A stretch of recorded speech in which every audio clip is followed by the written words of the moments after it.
What up, though, One Pride? This is the Roar of the Lions UK podcast, a podcast where One Pride goes worldwide. My name is Anthony Fitzpatrick. I'm joined this evening by Ashley Soden, which can only mean one thing. Yes, it is time for the main Roar of the Lions UK podcast. I do this setup for the college one, so it doesn't quite work as well. But yes, here we are, the Great British Bake Off Q&A, as can be told by the title of the show and the title of our two names here. We're getting roasted alive by the sun over in this parts here. It is hot, it is relentless, we don't like this, we are baking to death. So we're hoping for one evening at least to alleviate the stress by talking with all our fine One Pride listeners, talking some Lions ball, getting there. It's been a few weeks since we've been here, but we're back and we're getting this thing underway again. Ash, how are you doing? It's been a little while, it's been quiet, but hopefully in the next few weeks this is all going to start picking up again. I hope so. I hope it definitely picks up, because I've been just sitting here twiddling my thumbs, just like bored out of my mind in a way. Just like there's nothing really to cover, like, because obviously we're in sort of dead zone between training camp, mini camp and training camp, which hopefully start up in a couple of weeks' time. It's just been boring. Like, it's bad when the big news is obviously Omar Khan deciding to do Woody Johnson and play Madden and suddenly swap around a couple of players, as we'll get onto in a bit. It's just silly season. But at least as your name on the stream says, at least we've got the Tigers to entertain us, and Scoob just sending the Minnesota Twins to the transfer portal to get away from him.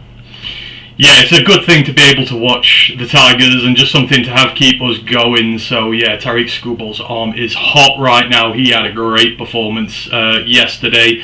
Marcus says my audio is off a bit. Seems to be alright here. It might just, sometimes I go a bit quiet away from the mic, so if it carries on, let me know and I'll try and get that done. But yeah, as mentioned, we're just going to be here taking some questions and talking a few topics today.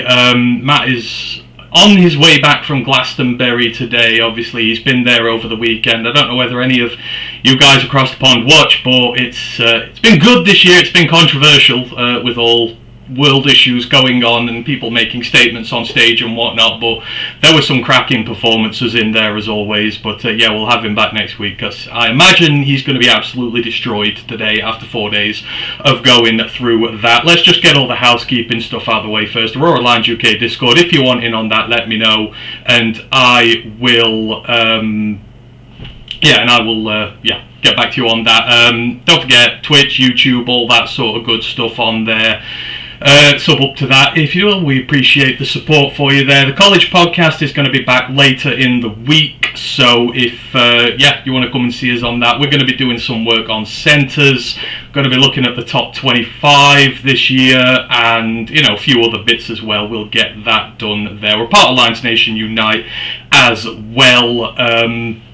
So yeah, all that good stuff, we've got. Yeah, so yeah, we'll move on from that. Apparently my mic is playing up a bit, so just going to dive into the first piece of news while I try and sort that out. Hopefully Ash's is all right. Ash, we had news today. It's not Lions news, but women's basketball is back in Detroit as of 2029. Cleveland, Detroit, Philadelphia. The shock is back. What do you make of the news? Well, I'm excited. That's one of the things that's also been getting through this off-season, is watching the WNBA and the supposed rivalry between Caitlin Clark and Angel Reese. I get the rivalry. I know what happened in college and that, but it's not really a rivalry when one of them's actually, can play well. I know Reese has been playing a lot better in recent weeks, but, when someone has to stoop as low as trademarking rebounds because they're trying to get over a meme that's made over them, it's been entertaining. But yeah, it's nice. It's good to see that a key part of the sort of revival of the WNBA is coming back, because I know Detroit's got a lot of credit for that, for playing in sort of the revival when W used to have the shock. 2029, I would have preferred us to get it before Cleveland, who were getting it 2028, and then I know Philadelphia's getting it in 2030. So it's a gradual expansion rather than just dumping a load of teams in. I'm excited though. I'm interested to see how they get on, because I know sometimes the state of the basketball isn't too good, but it'd be nice to have a sort of local rivalry as well, with obviously the Chicago Sky kind of close by. We'll have a nice local rivalry there. Hopefully they keep the shock name, but if not, I don't know what to call it, to be honest. I know we've got the Lions, I know we've got the Tigers, so maybe we could lean into that and get over another feline thing, maybe the Detroit Panthers. though that sounds very much like a sort of bad rip-off of the Carolina Panthers. Probably not. Or you sort of lean into obviously the car stuff with the Pistons. God knows, but I'll definitely be keeping an eye on it and watching it if I can over here, or hopefully, if I win the lottery, go and actually watch it in person. Right, testing 1 2 3. I'm hoping that is better now. I'm on my usual mic setting. When I'm not on Streamlabs for a little bit, it seems to reduce. So I'm hoping that's all right now. Let me know if I'm coming through all right. But yeah, the Shock are back. I'm looking forward to this. But as we've already mentioned, we're looking for a name. What would you call the name? Because for me, I ain't too keen on Shock. I don't know why.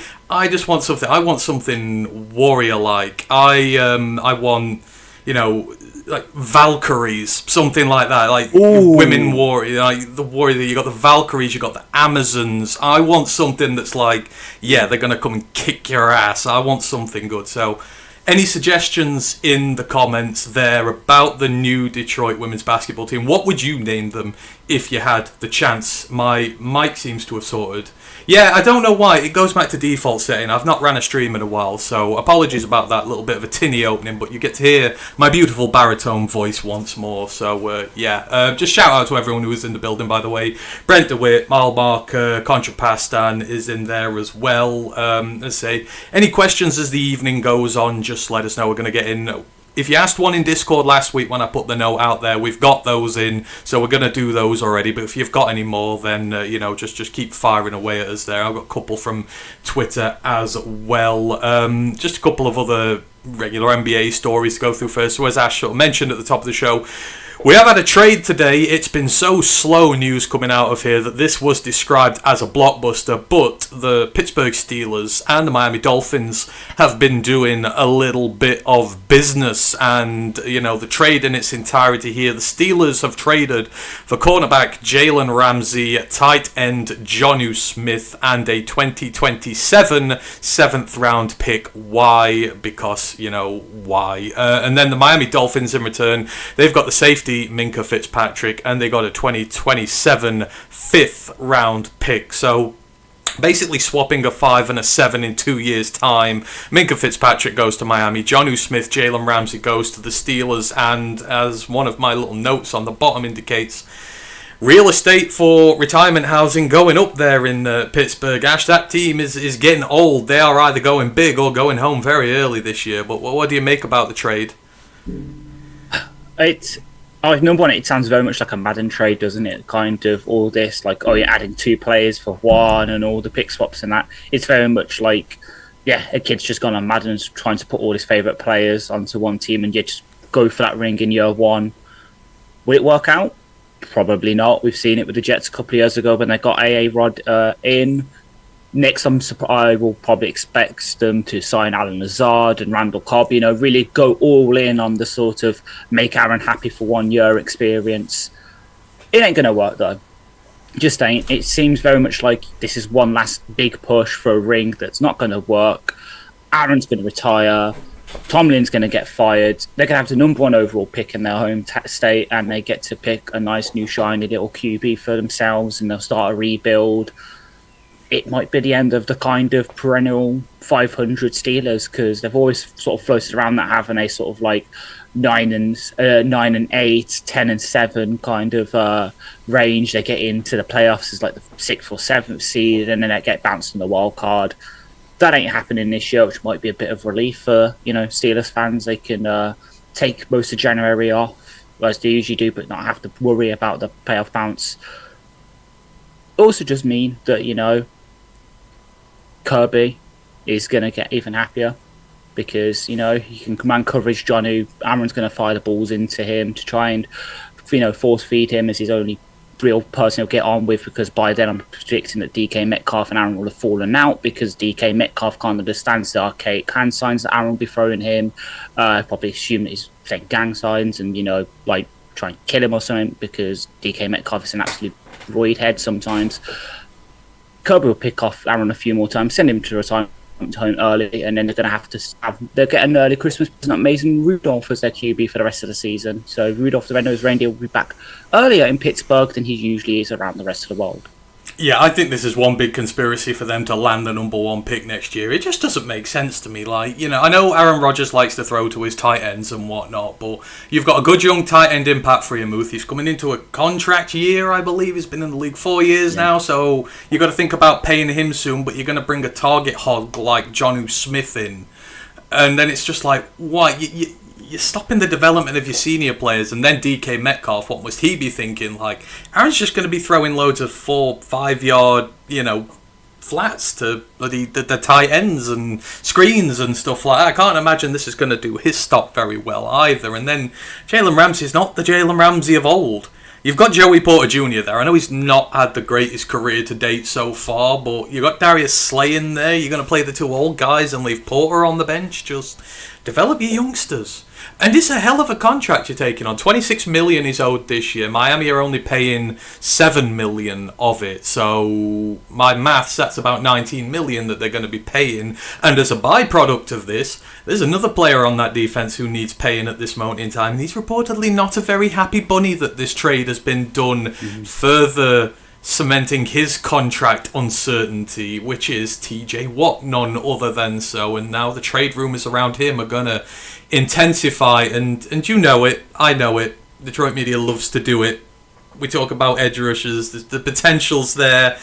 I'm giving it about maybe till the end of this podcast before the first articles are about how we should go and do it. But it's an interesting sitch now. They've paid Jalen. If they can't pay TJ, he might be out of there before the season starts. Yeah, surprisingly, I have seen stuff, well, tweets at least, about Detroit trading for a Pittsburgh Steeler, but it wasn't him. I've seen more about us trading for Darnell Washington or Connor Haywood than I have us trading TJ Watt. Long may that continue, please, because as much as TJ Watt is a big name, one of the best edge rushers in the league, you have to pay him a mega contract. It means we won't be able to re-sign some of our young stars, etc., etc. You're gonna have to give out a couple of first-round picks. All this. The only maybe good bit of it is that it will make my prediction right, because he is a 3-4 defensive outside linebacker. He is not a 4-3 defensive end, which will mean we will change into a 3-4 trade for him, which makes my prediction from a couple of months ago when we signed Casey Rogers, our defensive line coach, as coming true. I will take that. But yeah, I give it a good another hour and a half, and then a certain former Pride of Detroit writer will probably have an article out about it, and it'll be shared around, and everyone will have the discourse. It ain't happening, people. I will probably give it more likelihood that we re-sign Aiden Hutchinson to a mega contract in the next couple of hours than it is that we will trade for TJ Watt. Connor Haywood, Michigan State legend. Spartans fans would love that one, I know. Brent, in a completely non-biased take on his college football preferences, my prediction, Aaron Rodgers' new best friend could become Roman Wilson. I wonder why. Where did Roman Wilson play football in college? Yeah. The mind boggles. But yeah. Maybe. You never know. I just don't know. I just think the tight ends are going to be a man's best friend there. I hope Muth eats. I got him in fantasy last year, and like many people, he let me down. So no way I'm touching him this year now. I'm not touching either of them in fantasy. Well, in fact, the good news is Arthur Smith absolutely loves his 2 and 3 tight end sets. So, you're not going to draft him, and now he's going to suddenly become... You say that, but the year I had Kyle Pitts in my lineup, he decided to get Jonnu Smith into Atlanta and give Jonnu Smith all the damn targets there. So, I'm just once bitten, twice shy. Them is the rules. Contrapastan goes, how far past his peak is TJ? More or less than Trey? Ooh... That's a double-layered question. 1, are they past their peaks? And 2, if they are, I think that's unfair to say Trey Hendrickson's past his peak at the minute. We might be at his peak right now. He may reach another level. I don't think he's down from his peak yet. I mean, he's still got, 14 and a half sacks last year? Something stupid like that. Like, the man's still eating, so I think he's still at his peak. TJ... I mean, it's all to do with injuries, right? If he didn't have injury worries, I would say TJ's probably still near his peak. I don't think the drop-off in terms of actual skill has really gone anywhere. He's still a game changer on his day. He's still Myles Garrett level. I think it's just the injuries that hold him back. So I'd say TJ maybe by a bit, but I guess TJ's got a higher level of skill than Trey. I don't know. What do you think? I'd say TJ is probably slightly past his peak in terms of he's getting up there. Unfortunately, he's in his 30s. The injury's starting to kick in. The thing with Trey Hendrickson is obviously he is still doing very well. You say 40.5 sacks last year. He's just on a shoddy Bengals defense. Like, how can you have pretty much the sack leader for most of last season on your defense and you're not winning games? Like, I know we obviously had the sack leader for a bit on ours with Aiden before the Dallas Cowboys happened. But he's very much like that sort of early Aiden Hutchinson where we just didn't have the pieces around him. But I'd say, yeah. So while Trey Hendrickson is probably at his peak right now, TJ's probably past his peak because TJ Watt has that sort of higher level. Like, Trey Hendrickson's very good, but it's just not that sort of TJ Watt, Nick Bosa, Aiden Hutchinson, Myles Garrett kind of level. I'd say they're probably equitable right now, but the thing that sways me probably more towards if we're going to trade for one, which is probably where the question's going, I'd go Hendrickson because he's a 4-3 defensive end.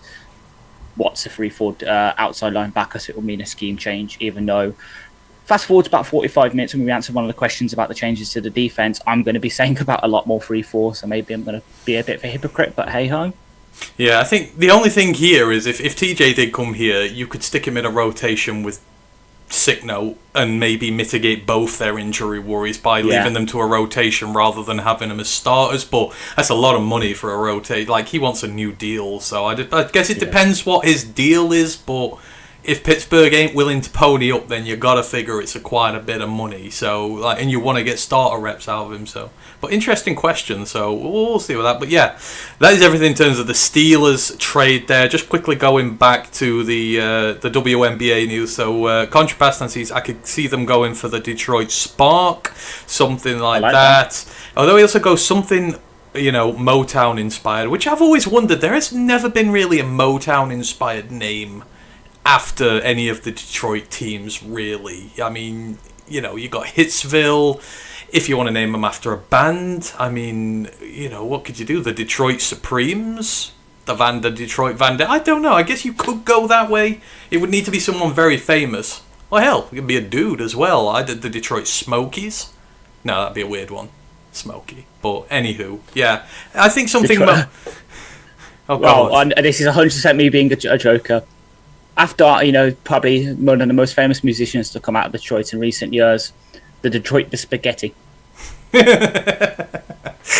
Hey, we should do that. That should be like the mascot or something like that. We should get something going for that. But yeah, keep your name suggestions coming for the new Detroit WNBA team in there. Right. Let's move on to a few other bits. So. Couple of little bits of news. More Lions getting married. There's two of them. So Jack Fox, not only does he pump balls for a living, but he is now a husband for a living as well. He got married not that long ago, actually. So congratulations to him. And also to Sam Laporta, who is married to Jared Goff's arm. No, I'm joking. He is, but, he's cheating on Jared Goff with his missus. But yeah, congratulations to the pair of them there. We always like to see things like that going on the offseason. Obviously, that's when you do it when you're not in the middle of football season, so congratulations to them. Amon-Ra, St. Brown, Craig Reynolds, Khalif Raymond, they recently visited Munich and Cologne in Germany to participate in youth football camps and to spread the word of One Pride worldwide, as you were. And I know this is sort of leading to speculation because Rob Wood's saying they're going to go international next year. There will definitely be a game that maybe it looks like we're heading towards the Germany game, which could be quite fun. And if you can, come across the pond, come eat some bratwurst with us, because we will all be there, of course. But, all signs indicate that maybe Munich is going to be on the cards for the Lions next year, and this just seems to be strengthening that a bit more. The guys have been across for a bit. Yeah, 100% does. Like, I love some of the videos of, like, especially Craig trying to do, like, the football stuff, like him leaning into the soccer aspect. Obviously, he did it in as well. He went to one of the Club World Cup matches as well in America with Palmeiras, I think it was, watching them. So he's kind of leaning into that. Obviously, as a flag footballer, I do love the fact they're leaning into that as well. They participated in a couple of events to do with that, spreading the word of that. Germany are one of the best teams in Europe for flag football. We are having the European Championships in a couple of, I think it's start of September over here, so keep an eye on that. GB will probably do okay, but we'll probably lose to Germany, France, or one of the Scandinavian countries because they're way better than us. But yeah, I like it. It does indicate that we are going to Germany next year, and we thought that getting tickets to London was fucking difficult. Well, it's even harder in Germany. So we'll be there, but we'll probably be watching it in a nice bar, as you say, eating some bratwurst, drinking some good beer while watching it on the TV rather than being in the stadium because, yeah, we ain't getting tickets. Unfortunately, unless we play the media angle and get passes, or we suck up to like Jeremy and that and try and do that. I think LNU would be able to do us, so I think we'll be fine. We will get there by hook or by crook. I'm pretty sure LNU will be able to get us in, so I'll have to have a word with Herm about it, see what that's going on. But we will be there or be square if that's what they're going. But yeah, the guys have been over there. And speaking of viral videos and that, I don't know if you saw. Did you see that clip of Victor Wembanyama? You know, remember the old #1 pick in the NBA? Yeah. Absolutely bending one into the top bins playing soccer from about 30 yards out, free kick. Oh my god, that was one of the most beautiful things. Like, the dude's lanky as, and you're like, nah, he couldn't do that. He's like Peter. You make Peter Crouch look small. Absolutely bends a worldie into the top bins from about 30 yards out over a wall. I'm like, that's impressive. That's one of the most impressive videos I've seen this week. But obviously he's been injured all season, so good to see him doing well. But yeah, big man Victor can play football. It is catching on.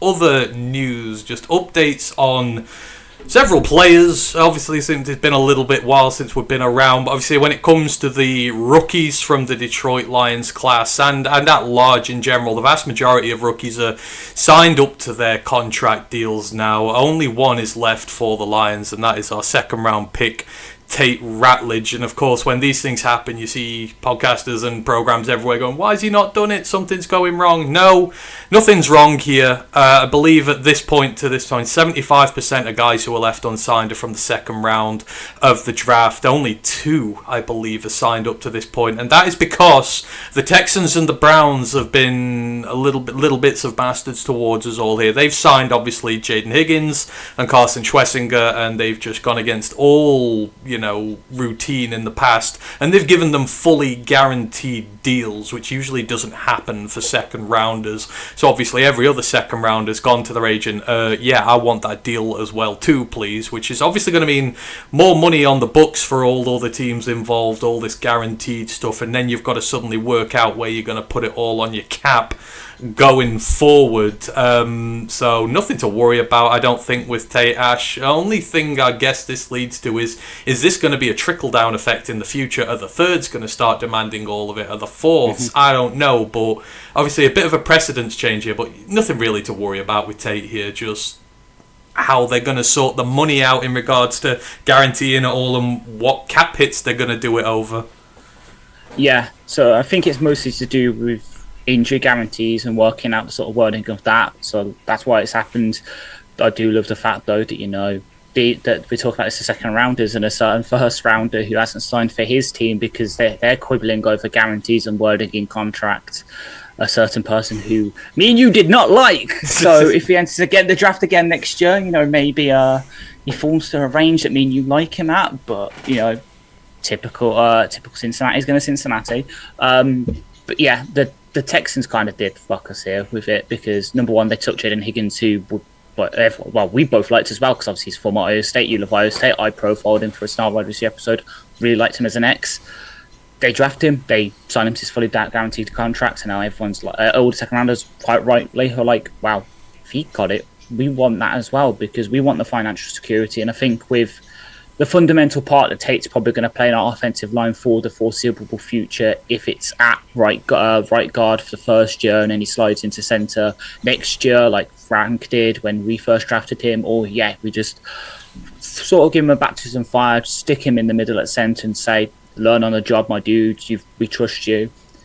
He's going to be a fundamental part of our offensive line for at least the duration of his rookie contract and hopefully beyond. So fair play to him. He'll probably still he turned up to all training camp and that, all the stuff, despite not having a deal. He'll probably do the same training camp. It hopefully will get resolved by the time we get to, the Hall of Fame game, just for his sort of sake. But yeah, I'm not really worried here at all. It's a new Vogue thing.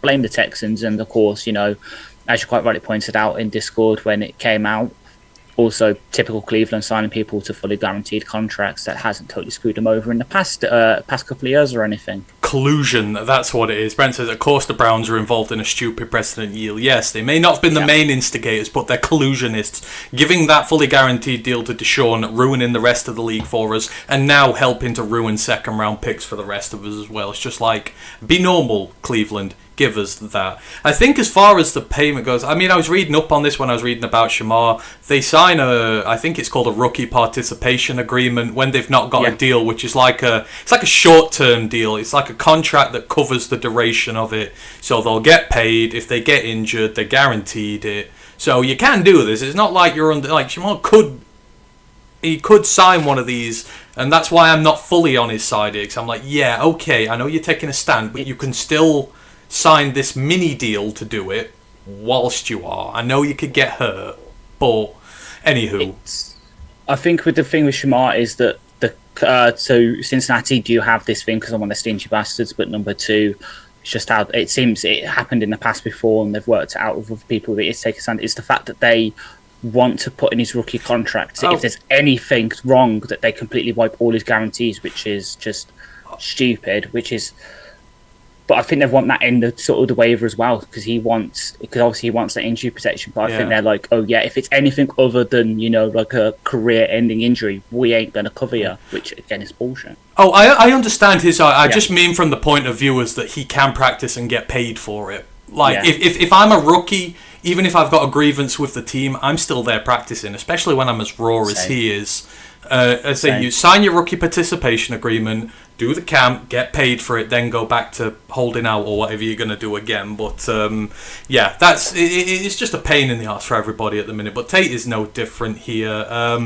Detfatman goes, it's odd the league is at issue with collusion and yet 30 of 32 remain unsigned with guarantee issues. No collusion, of course.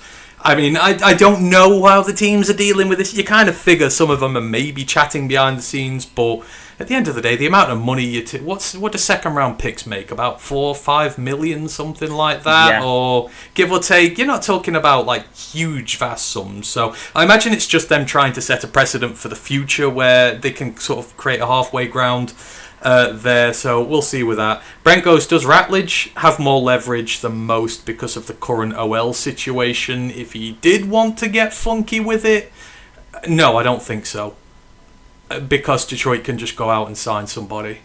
I mean, at the end of the day, there's guys like Brandon Scherf on the market. I think if he played hardball, we're in a position where we can just go out, sign a free agent, and I don't think any of them really have the leverage despite the situation, because maybe next year he's in not a good situation and we've sorted it out, and the tables can soon turn in the NFL. And again, I don't think he's got the personality to do it. He doesn't strike me as someone who's... I think, players know we look after them as a team. Like, they are first and foremost a priority here. So I don't think there's going to be any issues there. Again, I think it's just the league trying to set or find a new precedent for dealing with this, because it's never happened before, and that's why it's slow. I think once one person signs, you'll see a sleuth of them fall straight away. But yeah, if Tate gets to training camp and he's still not done it, he can sign this rookie participation agreement and still do it. So you're good. I think we're all good there. The one that's actually got the most leverage with it is obviously pick number 40 of the New Orleans Saints, because he's going to be their starting QB. Yeah. So if anyone's going to bend a team over the barrel, it's going to be Tyler Shough, and he's going to be bending New Orleans over for every single cent he can get, because they're fucked without him. Yeah, I think the QBs might be a bit of a different sitch there. Yeah, I think they can hold out a little bit more. I think for everyone else, it's a little bit but...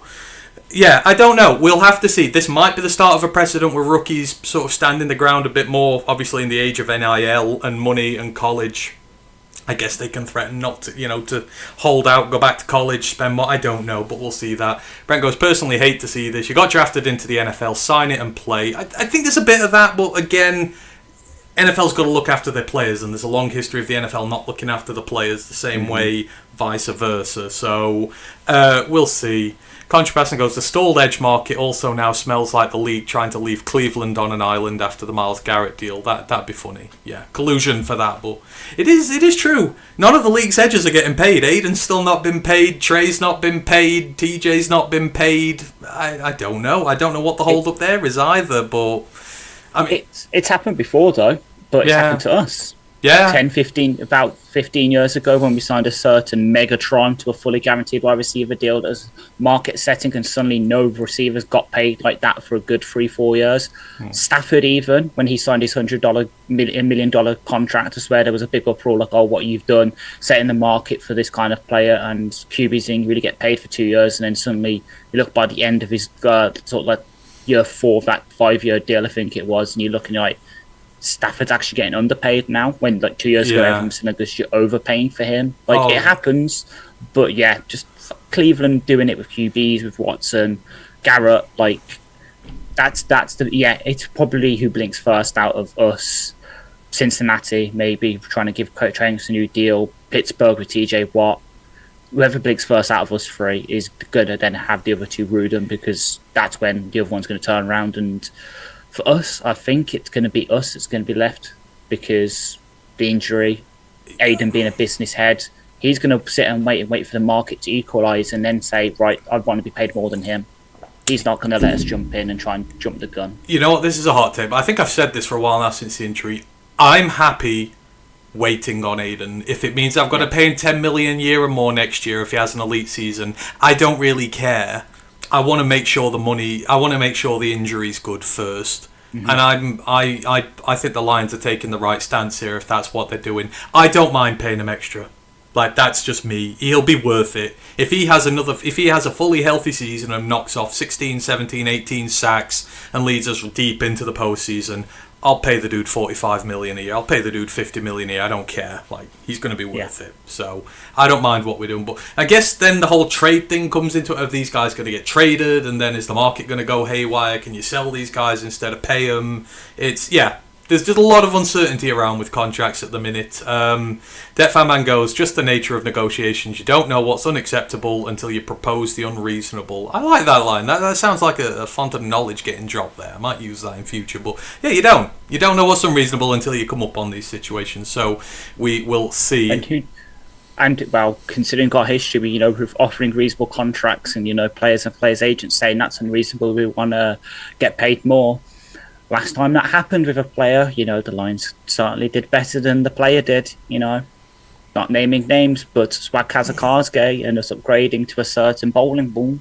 Yeah, exactly. You've got to be careful what you wish for sometimes. So we'll see. But speaking of contract negotiations and still going on at the minute, we still have a few more. So obviously Alex Anzalone, our favourite linebacker on the team, he is still without a new deal at this moment in time. But important to stress at this moment, terms such as holdout, not training, anything like that are way over the mark. He ain't due to report to this team until training camp at the minute. But it seems reasonable to assume he's after a new deal right now. And the team seem to be talking about it. They're very open, they're very honest. Dan says, no worries whatsoever. I know Pride of Detroit put up his projected contract that they do for him recently, which was 2 years, $15 million with $9 million in total guarantees, which is obviously, of course, be tacked on to this year, which he's got. So that would keep him here for another 3 years till he was about 34 years old. And I think the way they do it is they front load it a bit so they can move off him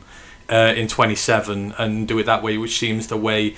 I don't know. I would snap one's hand off to get him for that deal. You're getting him for $7.5 million a year. I know he's getting older, but he's worth a lot more than that. I would snap my hand off for something similar. I think I'd probably go upwards of 20 for him to get him back, but I would do the 2-year mold, add on to this year. No more than that, but I feel like that deal's going to get done, and he will have earned it. But it's just, again, takes time. There's a lot of cap things juggling around, but again, I'm not unduly concerned about him. He's given me no reason to believe he's going to put this team in harm's way when it comes to this, and he'll be here at training camp.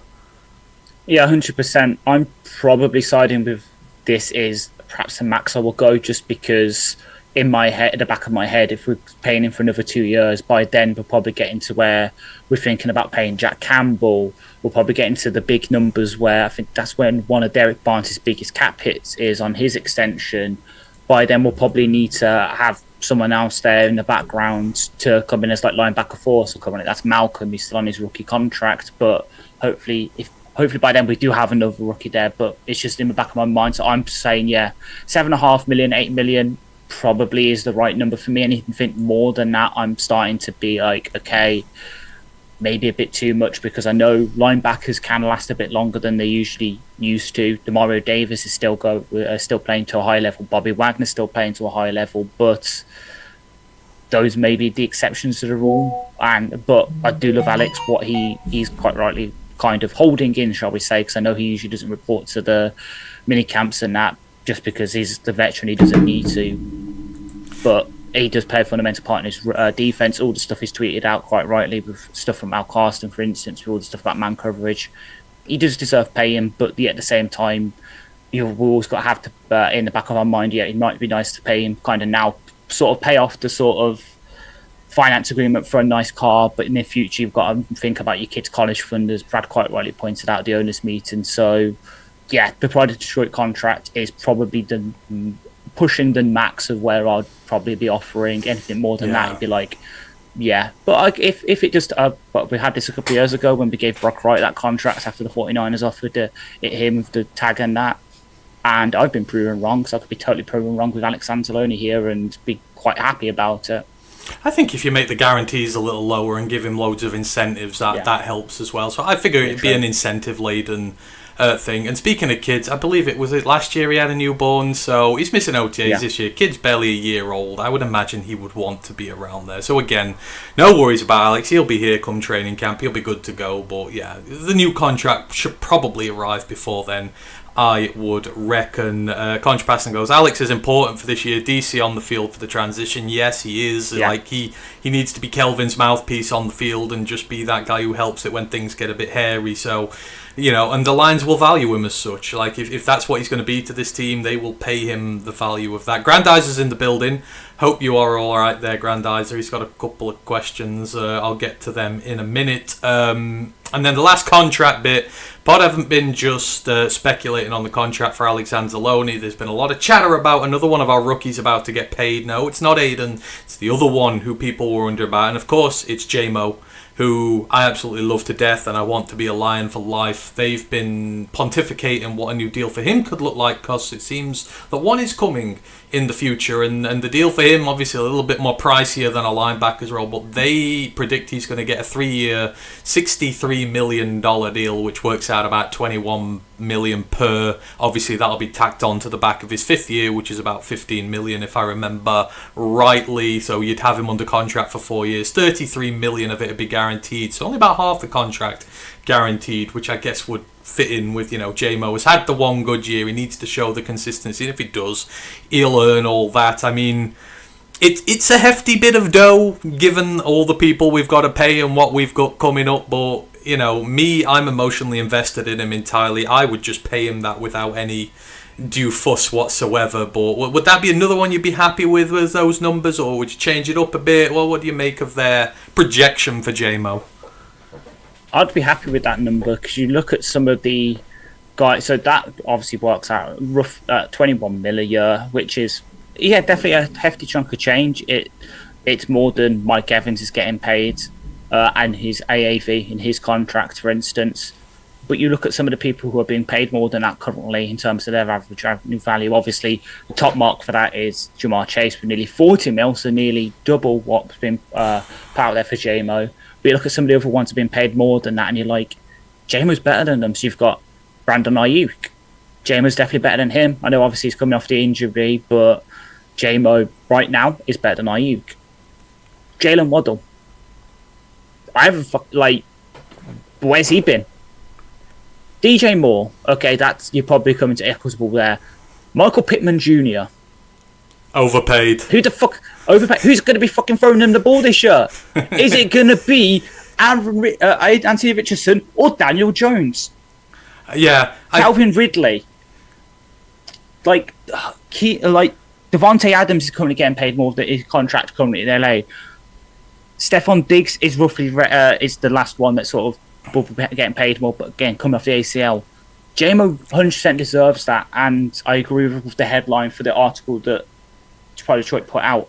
Signing him to it now is probably actually getting ahead of the market, which I know we referred to earlier with Aiden. Sort of sometimes players won't want that, but giving JMO that sort of security in the contract of giving him his payday, and then at least then you're avoiding all the stuff with the rookie contract that I know we again referred to as Shamar, where in certain situations guarantees could be avoided. Giving him that new contract will probably give him a bit of security and be like, that's our final reassurance for him. Hang on, the team really does trust me. They've just given me an absolute wad of cash, which he will probably go and spend a lot of it on nice flashy jewelry and shoes and stuff. But all power to him. He's allowed to do that. It's his money now. It'll give him that sort of reassurance, and then he can go into this year and beyond, be like, the team can trust me, right? I can put it all on the line here. Because right now, with him I think him and Aiden both got their 5th-year options being picked up. It just gives him that long-term security. So if he does get injured and lose half a season to an injury, he's not so worrying about shit. I've just absolutely tanked my value. He'd be like, I'm still going to get paid next year, and I can sort of rest assured with that and just rehab and come back. So I'd be happy if we signed it. If it comes out in 5 minutes' time, that's what we signed him to.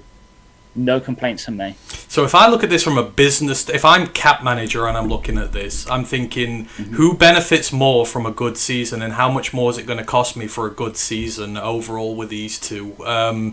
Like if Aiden has an 18 sack season and is awesome, he's going to get 40 million already. Base price for him is going to be 40 million anyhow. What are we going to pay him if he has a great season like that? 45? 46, 47, pushing towards no more than 10 million more, let's say. I don't think it's going to be any more than 10 million more. If JMO goes out there and has a 1,500 yard season and just absolutely knocks it out the park and becomes the best player we know that it can be, that 20 million that we could potentially get him for now, it'd probably be a smidge less given the 15 on there. That's going to jump to well over 30. That could jump up to 35, something like that. So would I rather wait with Aiden and pay him an extra 6-7 million a year, or would I rather wait a year and pay JMO an extra 15 plus million a year, something like that? JMO has more to earn by having a great season now, so I'd get JMO under wraps first. If I'm looking at it from a business standpoint, I believe JMO has earned it as well, so... And plus then he can get another deal later down the line. But if I'm looking at it as a cap head, I do want to do JMO first. Keep the overall bill down for them both. Exactly. And maybe the benefit for JMO as well is, I'm looking at Spot Track right now. JMO is earning less this year in AAV than Matthew Golden. Oh, God, yeah. Yeah, absolutely. JMO is earning less this year in AAV than Khalif Raymond. Yeah. Really? Yes. Oh, Jesus. Khalif is 5.25 million AAV. JMO right now is 4.365 million. Although Khalif's had his contract rolled up though, hasn't he? So he's out next year. So I guess that's a bit of an unfair. I guess we wouldn't be paying him that much otherwise. But yeah, I get you. He's right down there. So yeah, get JMO done. Get him done before camp. I love him to death. More than anyone, I want him on this team for life. But yeah, that is the one there with JMO. Grandizer is in the building. As I mentioned, he's put a few questions in there.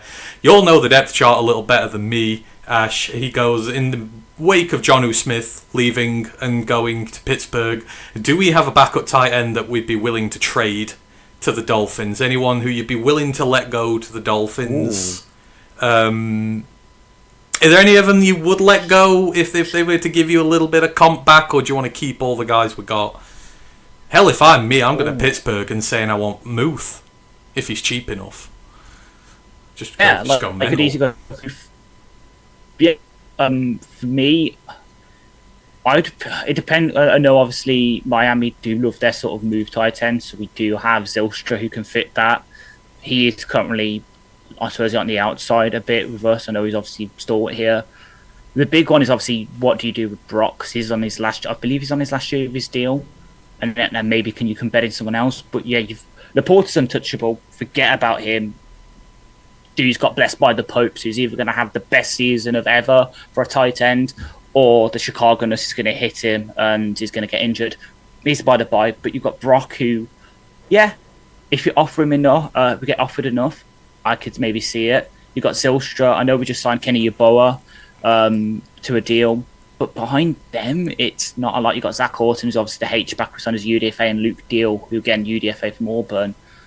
So maybe we can get rid of Zylstra because I think he's supposedly on the outside looking in right now. Supposedly Deal's actually got the best way in, but you're not going to get much for him, so it's not really worth it. You probably look better, as you say, looking at Pat Fryer move Darnell Washington from Steelers, continuing that on, or another option. I know Ryan Plusky obviously tweeted about it earlier. There's a certain tight end in Las Vegas who's been overshadowed by Brock Bowers.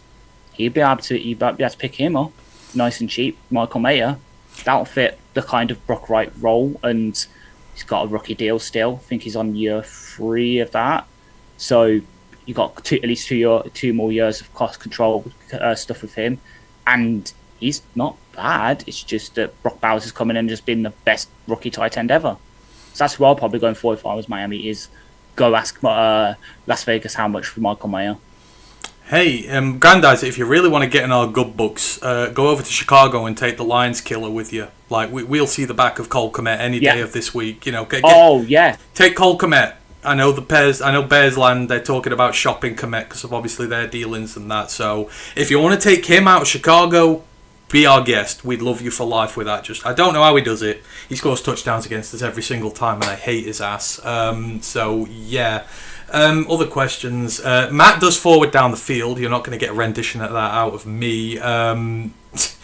He goes, can Ant-Man and Ash greet us with an hello governor, aka hello governor? Right, Grandad, I need to specify this for the last time. Governor is when you're Cockney. Cockney, you're from London. Only proper Cockney Londoners can do that properly. We can't. We cannot give it the gravitas that it requires. Where I'm from, if you want to say hello to someone, it's A-up duck. We call each other duck here, so it's A-up duck. Don't know about you, Ash. What is your greeting? It's hello, Bab. Right, so A-up duck and hello, Bab. That is where we're at here. So A-up duck's the best, because people just look at you confused as fuck. But yeah, that's what we do. We are not governors up here. We are ducks and babs. So there you go. You've learnt something about British language today and all our subgenres here. We've got a lot of different accents and regional stuff here. So yeah, there you go. Deathfire goes, Risden says the JMO extension expected soon, but I guess it's soon like our beloved media teams. Inside the Den release also coming soon now, months ago. People still getting hurt over that. Like, that is... Yes, I am very hurt about it. You know I'm very hurt about Inside the Den. I need it. If you want to trigger the Lions fan base, no, don't trade away one of their favourite players. Don't, raise ticket prices. Just delay Inside the Den. That's how you really get to one pride. That is the stake in the heart type issue here. Yeah, absolutely. So that still seems to be a very sore subject around some of us. So yeah, don't delay Inside the Den again, or we will never hear the end of it either.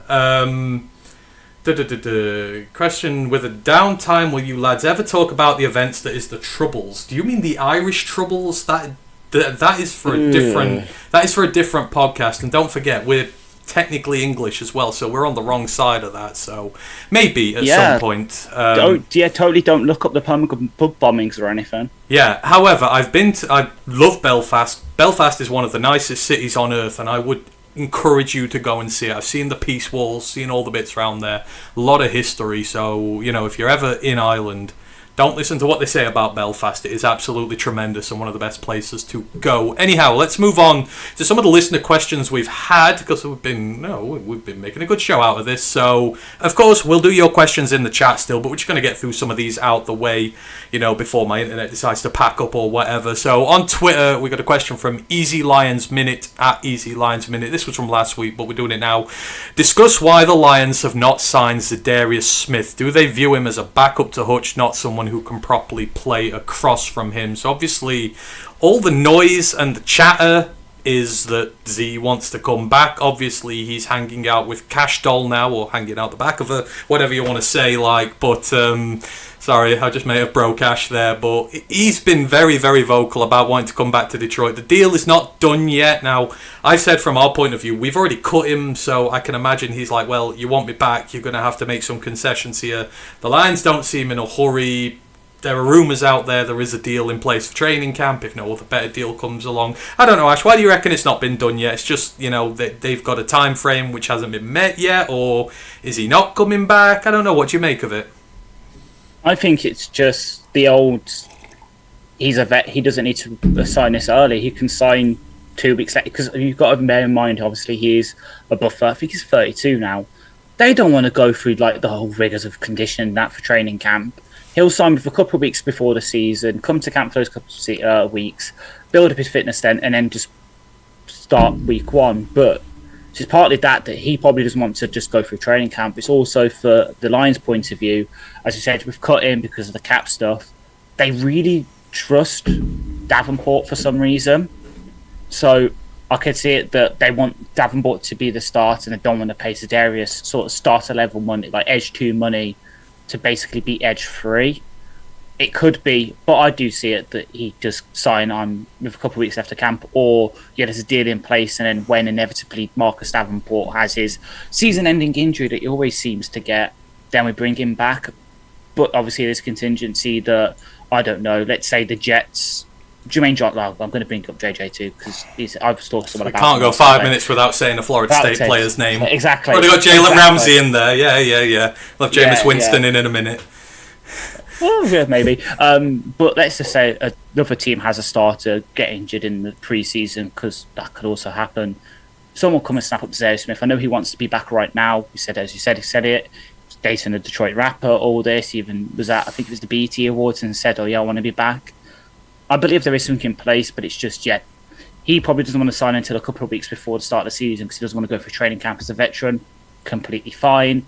And the team right now, they want to see what they can get out of Davenport and maybe see what they can get out of Hassanian and AQ and all that. So it's just, they've got to meet halfway, and right now there's still a bit of a gap between them. Yeah, I'm along the same lines. I think there's a deal in place for camp, whilst in that intermittent time, if a better deal comes along, like you say, there's an injury or someone takes interest, etc., and then he comes back and goes, well, this team's offering me that, are you going to up it? Then they will negotiate, and if not, then they won't. But, at the minute they've got the guys who are under contract there playing, so I'd say, I reckon that's the case. I reckon there's a deal there that's just in place, and but we'll see with it. But I think they would have him back potentially if so. I don't want to do it with Davenport. I'm sorry. It's not once bitten, twice shy. It's once bitten, twice shy, 3 times a lady. I don't know. It's how many times can you do it? We've done it over the years. Sean, Julian, just it's there. It's in front of you. Injury bust, do not touch, and it's like the mystery box, isn't it? Maybe the mystery box this time is a healthy season. Oh no, it's the same box as before. We'll see. Manuel Mosley, Tyler Williams. Yeah, exactly. I'm done. Like, I've got a 0% policy with injured players at this point in time, and I know they think they're getting a starter for chips, but like, if you're going to make him an edge 1 or an edge 2, if he goes down, you've got to have an edge 2 on your roster, because you just can't bet such an important position on a guy who's so injury prone. So maybe Z is that backup, and if Davenport gets hurt, maybe they'll sign him the next day. They're like, right, no, you're coming back. We're not doing this. So I think that's whereabouts we are with him. Got a few questions from Contrabasta now. Predict how many players the Lions sign between now and the first regular season game. So that ain't preseason, that's regular. How complete do you reckon this roster is? Now, I would say let's keep this down to the 53-man thing, because players are going to come and go. Like, these numbers 80s and 90s are going to come and go. Players that come in that have a legitimate shot of making the roster, how many between now and the first game of the season? 4 or 5. Obviously, one of them, as we just said, is probably Za'Darius Smith.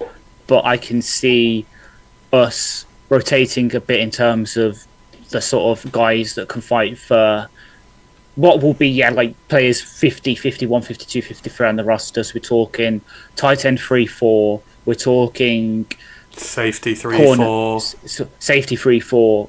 Maybe cornerback if they don't like what they see out of Rocky Sin and that. Maybe another defensive tackle because they just need someone else to start the season because Tyler Econo's obviously coming off his sort of thing that he had and they're bringing him with speed. Maybe Broderick might just pre-march isn't it, so we have to cut him. Maybe, I don't know, something happens, we need another defensive tackle, especially a pass rushing one because we've got Levi and that's about it really there. It's stuff like that where, I think we've got about 48 players, I would say right now, ish off the top of my head, will probably be box for the 53 right now.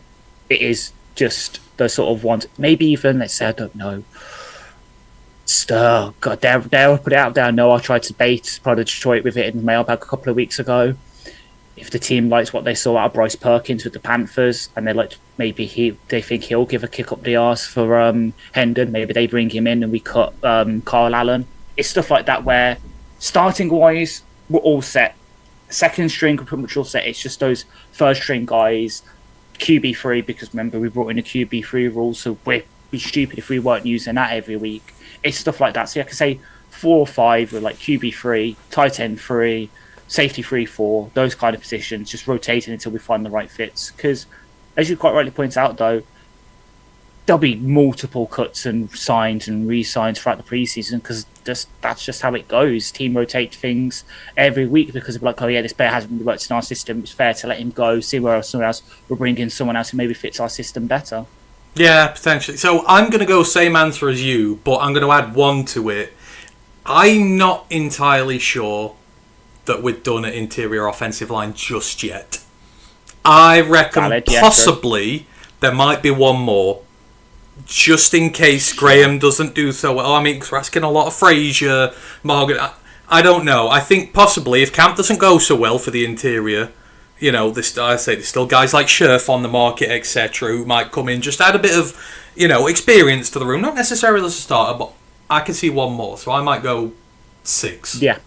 I think you said 48. I go 6, but 5 of them are the back end of the roster, probably. One of them, the only starter, I would say, unless we count Zedarius. 2 starters or 2 high-level guys, 4 little guys. That's where I'm at with that. Brent goes, I'm rooting for Ian Kennelly. I think a lot of people are rooting for Ian Kennelly. I thought as much. So, you're not on your own there, Brent. I think he's one of the camp favourites this year. He's this year's... oh God, who was it last year? Who was the camp darling? I can't remember. It was the Illinois wide receiver who was. Isaiah Williams. We absolutely loved him. Isaiah Williams was the camp darling last year, so I think Ian Kennelly's taken on that mantra this year. Well, obviously we need to see a camp. I've not heard much about him, so we'll see with that one. You mentioned Hooker. I saw an article today, and people are speculating Hooker may not make the roster. I mean, do you reckon? I think that's a very long shot, but they do make the point. There's a lot of signs there. You bring in Teddy back. You've brought in competition for him. Yeah, Kyle. Yeah. The signs are not good. I can't see them giving up the project yet. Personally, I think they'd probably go with 3 QBs first, but I don't know. What do you reckon the percentage is that he might not make it? I don't think it's 100 that he does. If you're putting a percentage figure on it. 30. Because I agree that he comes back or that he doesn't.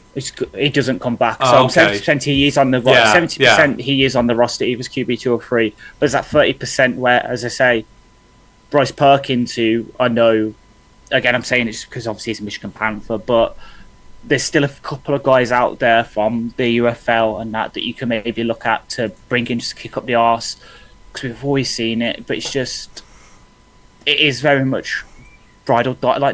It's not ride or die. Shut up and nut up or shut up time for him, where he has to show his QB2, otherwise he's gone. Because QB is such an important position in the NFL. I know obviously Goff is fucking great. I hope he does not miss a single snap this season. But you need, where we're at now as a team, you need a QB2, a backup QB who, if let's say Goff misses a week because he sprains his shoulder or his wrist or something, and we just need someone to come in, play a game or two, and we know we can win with him. I don't know if that's Hendon right now. Evidently, it wasn't Hendon last year because we brought back Teddy Bridgewater after he went to go and be a high school coach. We need to be in that position now where, like the Chiefs were a couple of years ago when they had Carson Wentz as their backup, like the Rams are with Jimmy Garoppolo, with Stafford, where whoever has Gardner Minshew is with Gardner Minshew.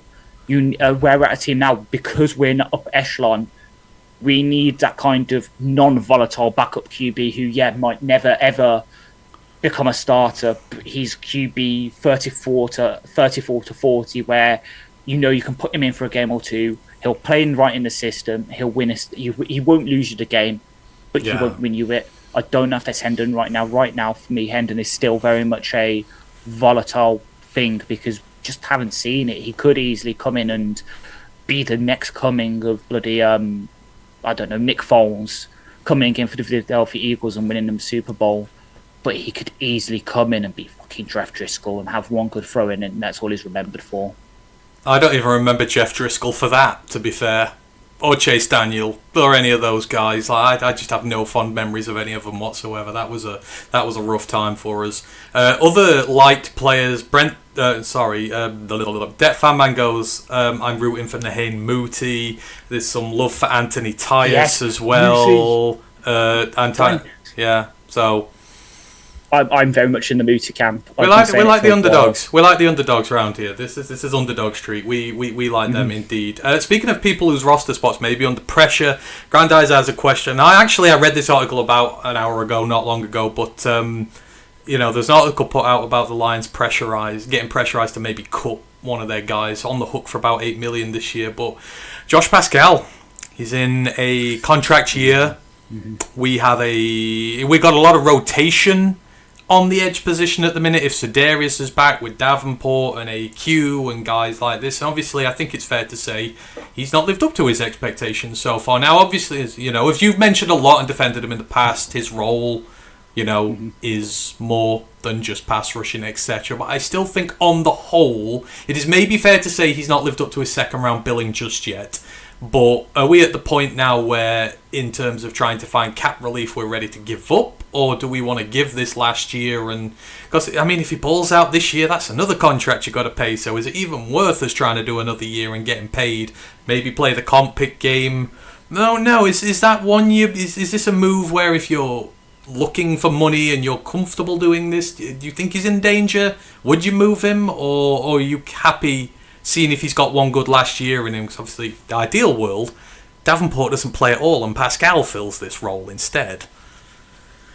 Yeah, the thing that maybe sways me towards it not happening is, and it's again comments from, I think it was Brad in the owners meeting. Looks like my predictions from when we drafted him is coming true because they mentioned they want to play more on the interior.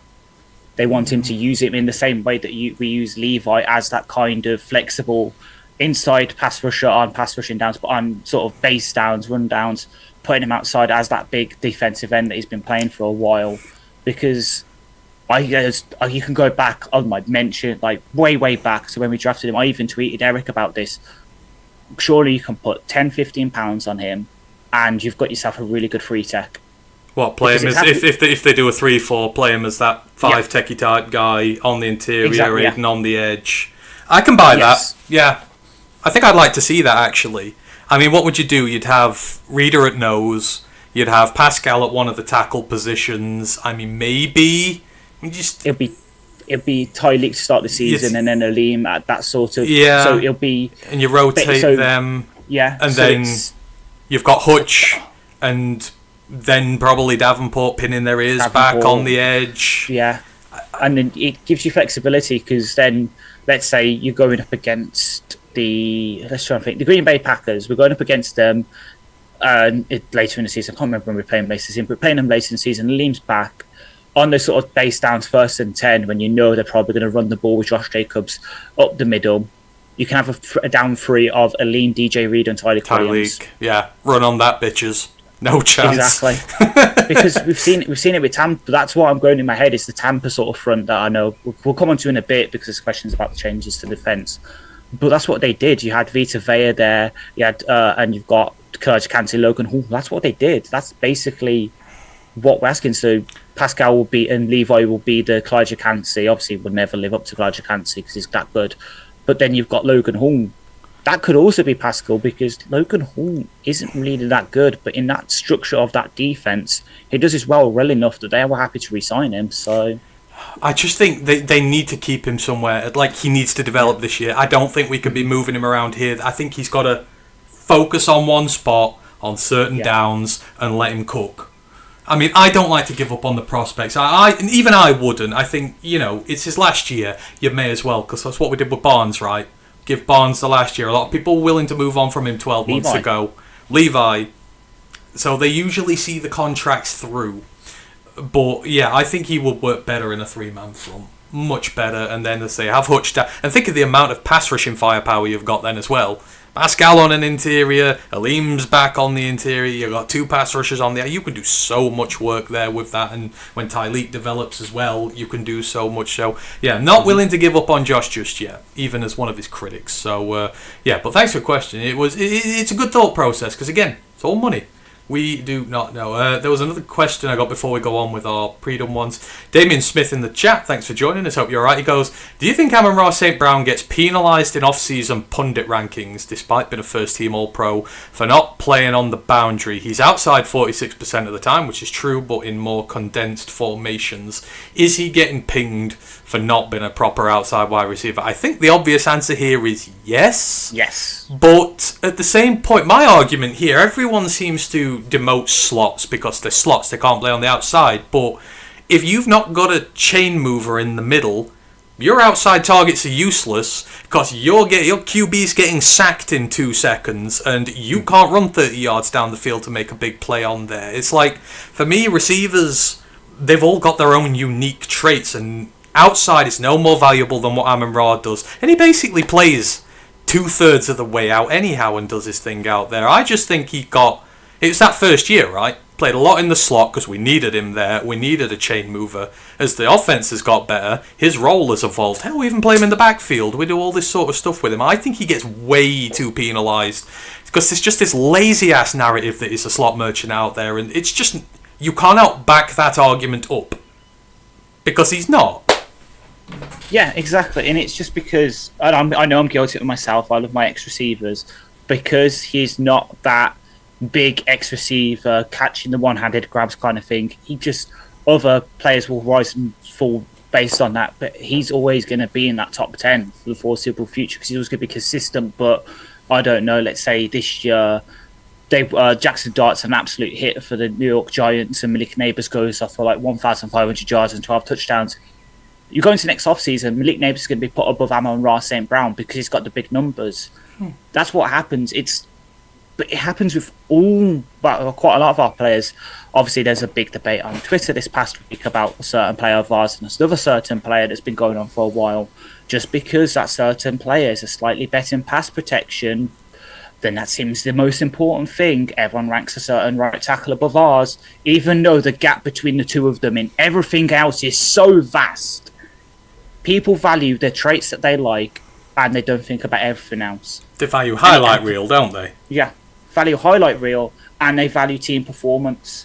So again, that certain player recently run a ring.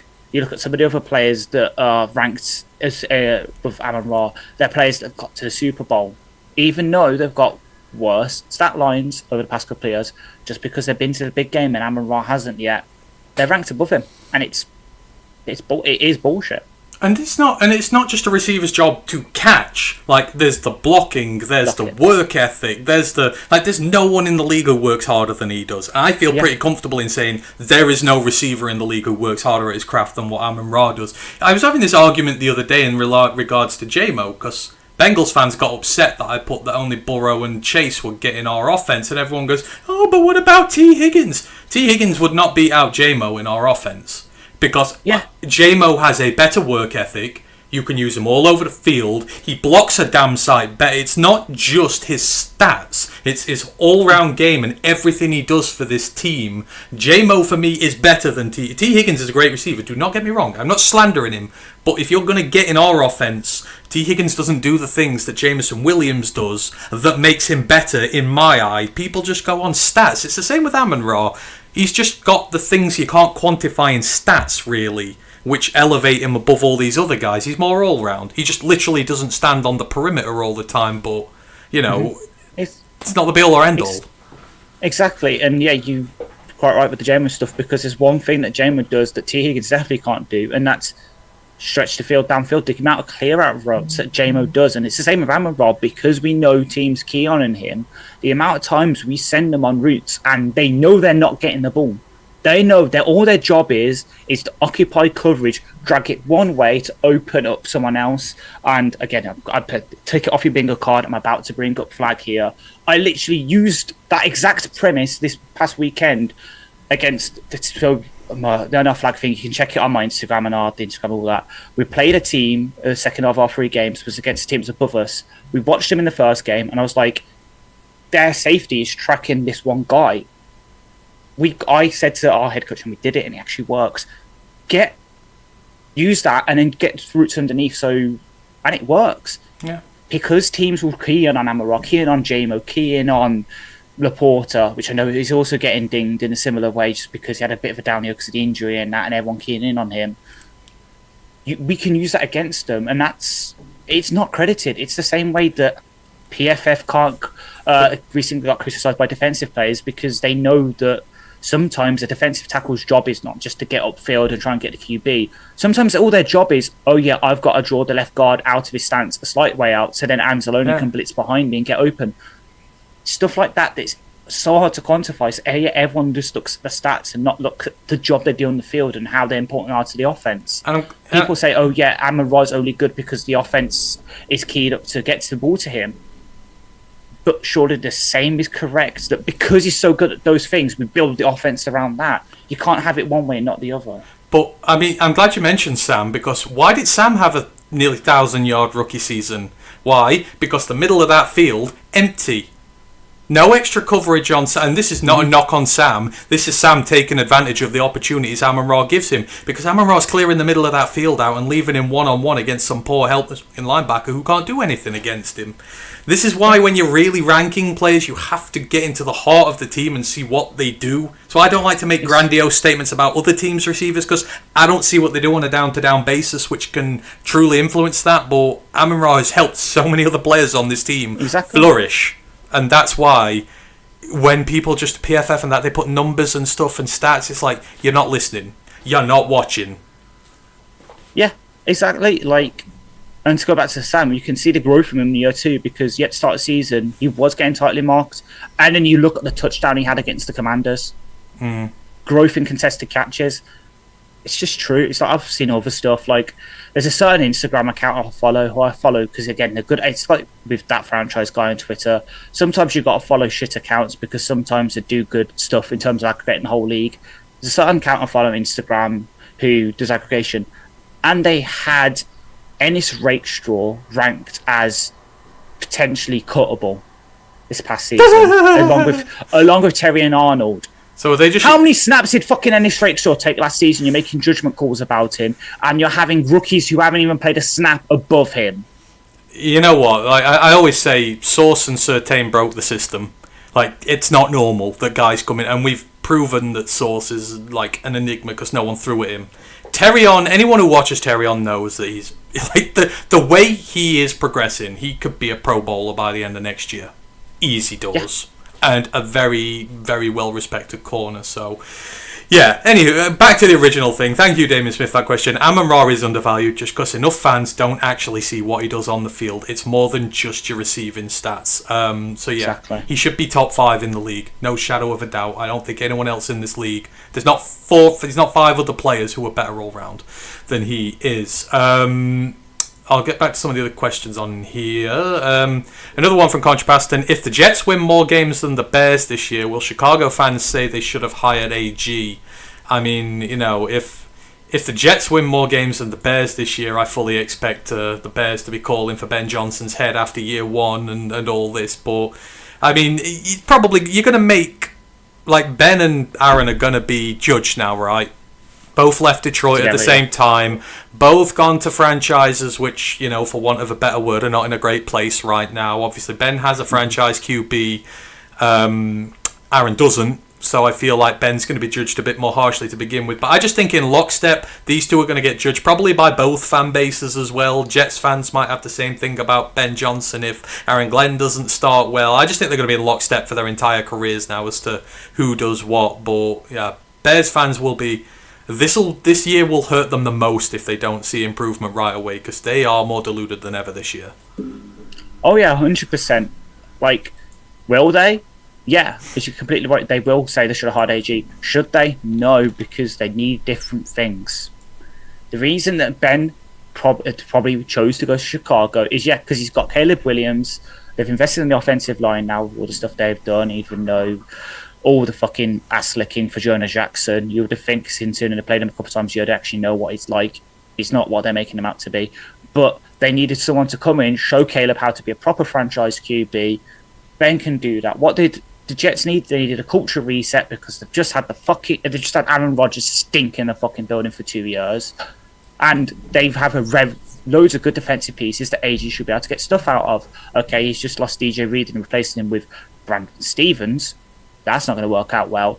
But he's got Sauce Gardner, he's got JJ2, he's got Quincy Williams, he's got Quinion Williams. He's got all these pieces that he can use to make a really good defense. And then offensively, it's going to be a bit of a truck while Senate Engstrand works out to be an offensive coordinator. But they've got Justin Fields, and the one good thing Justin Fields can do is get time to run and make some throws. He knows Garrett Williams, they know what they know what they're going to do there. They both went to the right places. I know they will be judged in lockstep, but Aaron, I've always said it though. You can go back on our podcast. AG will be a better head coach than Ben Johnson will be. I won't be surprised if, and obviously I do wish Ben all the best, except when he plays us. I see Ben as the next Matt Nagy. They have a great year this year, and then it's going to implode. It's going to implode because his quarterback fails. His quarterback fails. What made Matt Nagy really good that 1 year they won the NFC North and won a playoff game? The defense. Vic Fangio in the defense with Khalil Mack.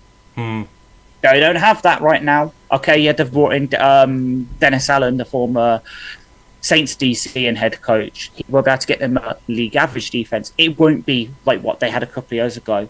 They'll have one good season where Caleb looks good. It'll implode. AG, I could see being the Jets head coach for the next 10 years. He could be their Dan Campbell. And that could be... I look forward to that in a couple of years' time. I know this year it's going to be Lions-Bills in the Super Bowl. I'm looking forward to, in 3 or 4 years' time, Lions-Jets in the Super Bowl, Dan Campbell, AG going at each other. It's going to be fucking great to see. I heard that Garrett Williams slip up, by the way. Can't take the ACC out the boy there, can you? No, just always got those guys on the brain, the old Syracuse safety. I heard... I do fucking love Garrett Williams. He is...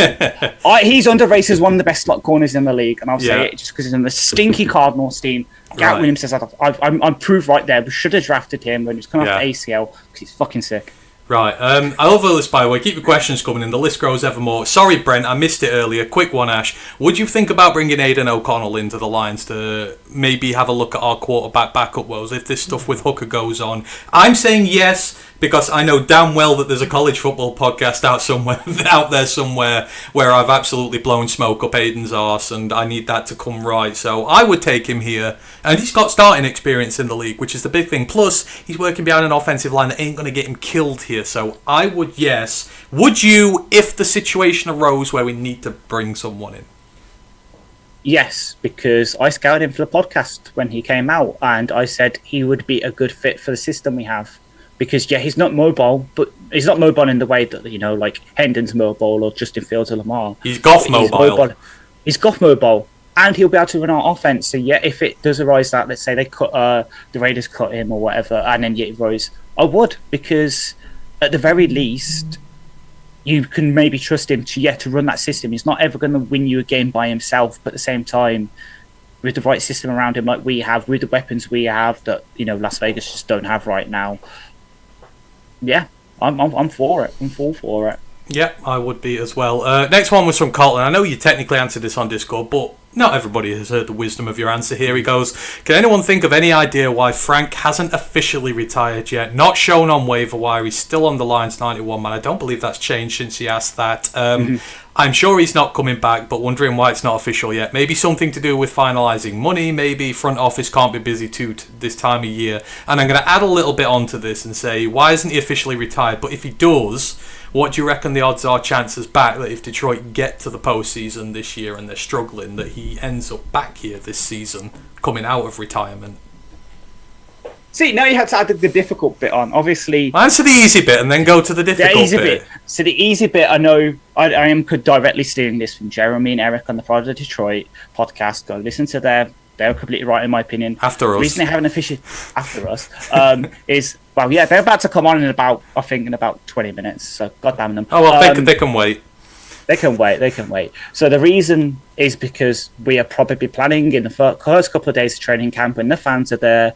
We could have a nice little celebrate Frank retirement party with everyone there, and he's going to get up and make a nice speech. He's probably going to hate doing because he's probably like me. He hates public speaking. He's just a shy little big bear guy. And we're all going to cry, all of us. We're all going to cry. All of us are going to cry. Yeah, definitely. I'm definitely going to cry. That's probably the reason. It's just because there's no rush to. There's literally none. Like, he could feasibly retire the day before the season, and it will have no financial implications for Lions at all. It's just find the right time to celebrate him and give him the recognition he deserves. So that's probably why. As for the front office not being too busy this time of year, trust me, they will be. Number one, they've got obviously hammer out all the stuff with Tate, with Aiden, with JMO, but they're also doing scouting around the league because they've the scouting for like the sort of the league stuff, so the player personnel stuff. They're always doing stuff. They're looking at what teams need, how their schemes are looking, all this. So the front office is going to be damn busy. As for Frank coming back in the postseason, I give it 10%. I could see it happening. Obviously, we said the same about Teddy last year when he retired, became a high school head coach. It could happen, but I think with just the way things are, the injuries are just too much for him. Like, I'm not too much younger than Frank. I'm only a couple of years younger than him. I could not imagine having an inoperable toe, or stuff he's gone through. Sometimes you're just not able to get through it, and that's the thing. He won't be keeping up. He won't be in football shape by then. You can imagine he's going to go be on hunting trips, fishing trips. He's not going to be in the gym every day, like bench pressing like 200 pounds and squatting all this. He's going to enjoy his retirement. He's going to have a nice beer. I mean, he might bench press a 200-pound carp that he picks up and fishes out the water. I don't know if they can get that high, but I don't know. You know what? I'd love this because you see it some years. Some players just play the postseason. Some players. I'd love to be able to have a contract where you could contract a player for December and January, especially if he's a vet. He stays in shape and you're able to bring him back and add him to your roster if he doesn't want to play the full season. I think that should be a thing that's able to exist. I'm going to go a little higher. I'm going to say there's a 30-40% chance. You're telling me that we get to like the divisional game with 2 games from the Super Bowl, someone goes down injured, we're really struggling, and he's sat there on his lake and he gets a call from us, Frank, we need you. Like, I don't think he would pass up the opportunity to go for a ring. Maybe. But yeah, whatever happens, he will retire.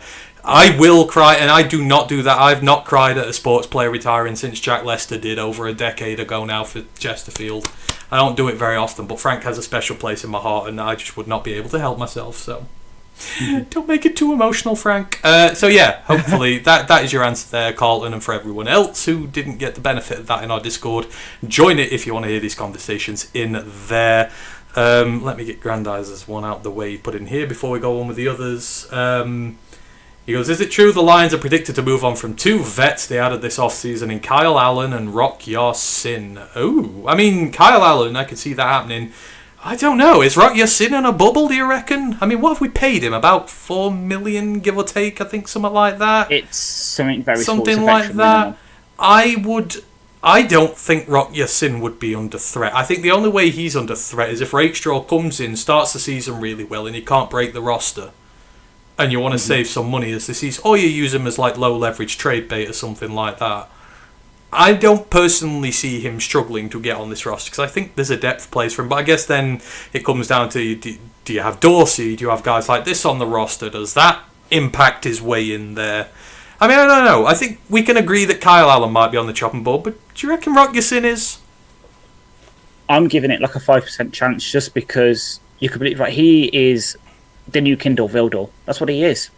He's the guy who's the second guy off the bench after Rakestraw, especially since Dorsey. We've got to bear in mind he's coming off that injury that he got. He's not going to be fully healthy for the start of the season. He's going to be on the PUP or the IR, whatever designation you want to use it. He's PUP. He's going to be on the PUP list. We're going to need cornerback depth. That's what he's for. He's just going to be a special teamer. He's going to probably play a gunner or something on the coverage and kick return units. And he's going to be one of the first guys off the bench to get an injury. I don't see Yasin getting cut unless, Stanley Thomas Oliver shows out or Avonte Maddox just is better at outside corner. Or, Meek Robertson wins the starting outside job and then, Rakestraw becomes the slot. It's going to be very unlikely. But Kyle Allen, I can understand see him gone. I can see him gone in quite early if need be, but Rockyasin, nah, not right now. Calling him the Kindle Vildor has just triggered some PTSD here because I saw earlier that AI has got involved in the whole postseason thing this year, and it has us losing to the San Francisco 49ers in the NFC Championship game. So if Rockyasin comes in this year and he gets a helmet bobble in that game, I'm going to get in a DeLorean, come back to this podcast, and stop you from saying that line. We do not need another Kindle Vildor here. We do not need another helmet bounce in an NFC Championship game. Damn it. The mad thing is, if I have a look, but I think right now, Kindle Vildor is maybe slated to start for the Tampa Bay Buccaneers. Oh, God. I don't even want to think. There's a joke to be had in there somewhere. He's cornerback 4 for them. You've got Simon McCullum, Christian Eisen, Benjamin Morrison, who is just drafted. The next one up is probably Kindle Vildor. And Benjamin Morrison's just coming off a serious injury, so, he might not even be at that 3 spot to start the year. Right, moving on to Contrapaston's next one. I know this is the one you want to chat about most. Which side of the ball changes the most from last year? Offense under Morton or defense under Shep? And before Ash starts on this, because he goes into a way more detail about this than I do, I'm predicting that the offense isn't going to change much under Morton. The only change I think I'm going to see is if we've got a knife in somebody and something's working particularly well, he's going to stick with that knife. Ben liked to keep combo punching even when one punch was working better than the other. So I think he's just going to streamline the process a bit. I don't think much is going to change. I think more's going to happen on the defense because I think we're going to move to the 3-man front. And we're gonna use some more varied aspects of that. In terms of how the linebackers and the secondary operate, I don't anticipate as much, but for me, I think the D-line's where a lot of this change is going to come, and that is going to make that. So I think Kelvin and the defense is going to make more changes than the offense. Ash, what do you think? I completely agree. So, Morton, there will be slight changes. So I believe in Broncos, when he was the passing game coordinator this past season, they used a bit more of the sort of deeper passing crossing routes. So what I call the double Debos, because it first happened in San Francisco with Debo Samuel Ayuk. I can see Tesla if he gets on the field, but if not, Tim Patrick and J-Mo doing a sort of 2-post crossover, forcing the sort of single high safeties that quite a lot of our divisional rivals use. So think Xavier McKinney for the Packers, for instance, getting them to pick one, and then the other Goff can just throw the ball into in stride, over the shoulder, touchdown, stuff like that. And the sort of, if something's working, I don't know, David Montgomery's running the ball really well, and Aiden Hutchinson's looking like he's going to break the single game sack record. You don't suddenly start passing the ball and losing us the game like that. You don't know how much that annoyed me. I was on the way back from winning the flag stuff, and I'm just watching that game, and I'm like, for fuck's sake, stuff like that. Just the smartest man in the room syndrome. I don't think it's going to happen. So JMO just throwing a pass just because, why the fuck not? Stuff like that. We'll still have the trick plays for sure, but it'll be less of them used more right in a way. Defensively, You don't bring in Casey Rogers, who's arguably the best three-man defensive line coach in the league right now, and not use his strengths. We've mentioned before with Pascal, the sort of Tampa Bay three-man front.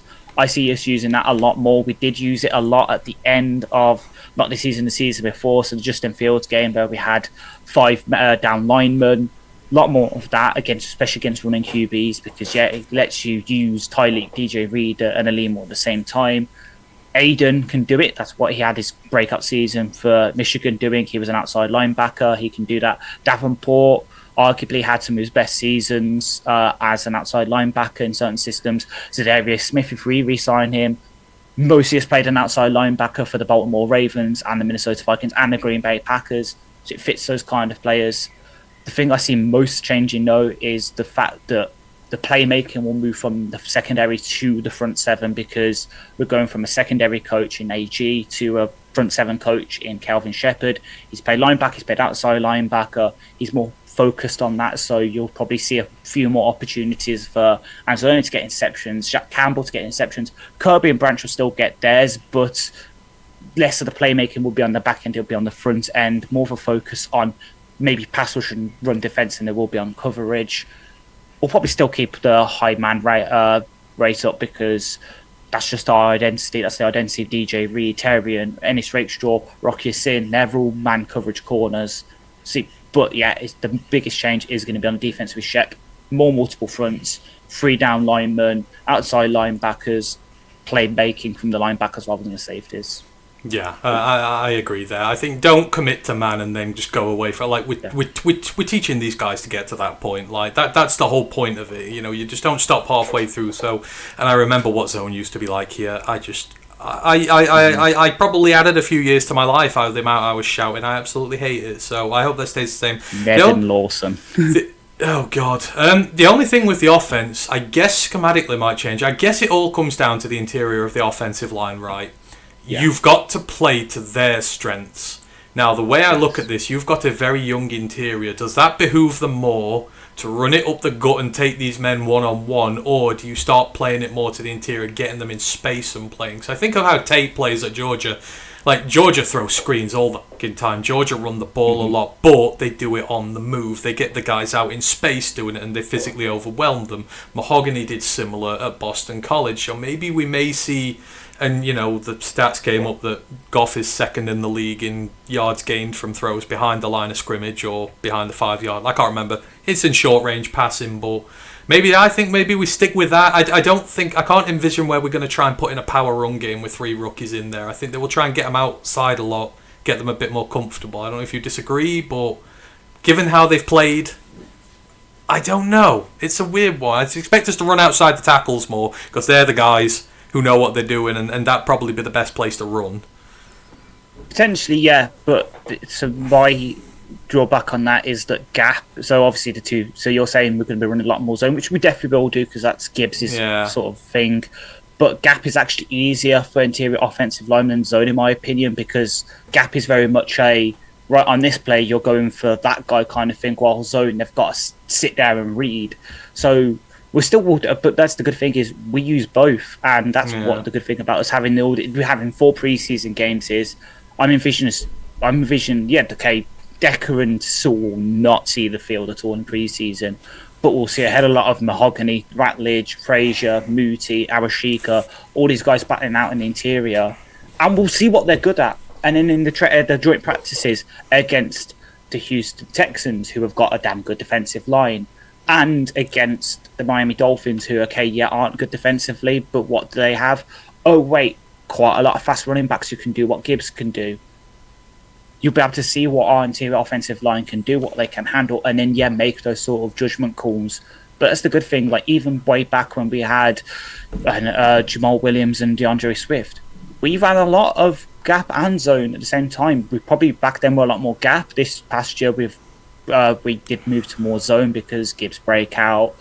It just was what was working. We'll still mix in both, but it will be very much up. We'll see in pre-season, we'll see in the training camp, what can our offensive linemen do? And we'll just hit that button, as you say. We won't be like Ben, where we're like, oh yeah, this is working, but they're eventually going to catch on. So I'm going to preempt them catching on and start doing something else. We'll keep hitting. If it'll be like in Tekken. If that kick is working, you're just going to spam that kick until I start blocking it. Then you'll go for the punch. It's not going to be like, this kick is working, but they're going to eventually block it. Let's punch. Oh, well, that didn't work. Oh, no, we've just lost our first home game of the season when we shouldn't have done. Shit. Yeah, exactly. I do want to see Taylor and Penne for a half. I want to see them as a unit together. Just once. I think you need to get that cohesion just a little bit. I don't know who. I mean, now I would probably look to try and put it against the best D-line out there, and then thinking of our games, that would be the Texans. I think that will be, depending on whether it depends on who they play as well, but I just think for me, you're doing your cohesion, you want to do the combo blocks, you just want to get a bit of rust off this, especially when it's 3 guys, or 2. That's just me. I want to see a half. That's it. Just one half. But we won't know because that's what the joint practices are for. I know it's for that.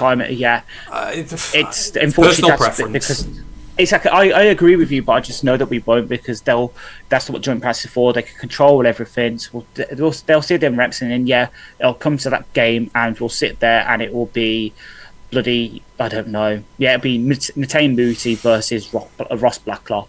Yeah. Instead of, Tristan Mahogany against, I can't even name one of the fucking Texans defensive tackles now, but you know what I mean. Yeah. It's joint practice will be for the first stringers. Fortunately, the preseason will be a lot of Hendon Hooker, Kyle Allen, that kind of thing. We won't see Goff, we won't see Penne, we won't see Taylor, won't see Amon Ra, probably won't see Gibby or Monty. It'll be a lot of the second and third stringers, which I'm excited for because hell yeah, give me all the Sione Vaki you can get. I love that. Yeah, and you've got 4 games to give them a load of reps, so it's like, right, you're going to get serious reps here.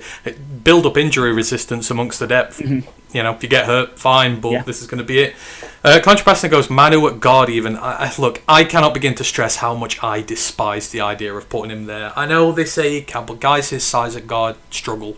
Guys who move like him at guard struggle. Mm-hmm. I really, really don't want to do it. That's just me. We've got specialist guards in for a reason. Not Canadian tackles. We've got specialist guards. I just don't want to do it. I don't care how much smoke they blow up his arse and how much they think they're going to love him.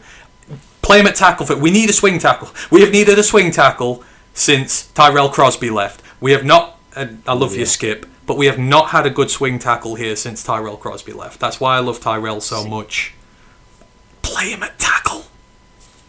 I argue we have had a good swing tackle. We just haven't fucking kept him on the 53 because the team. This is sorry. Yeah, you're on about Jamarco Jones. Yeah, Jamarco. I can never remember his first name. It's because he has got the side experience and that.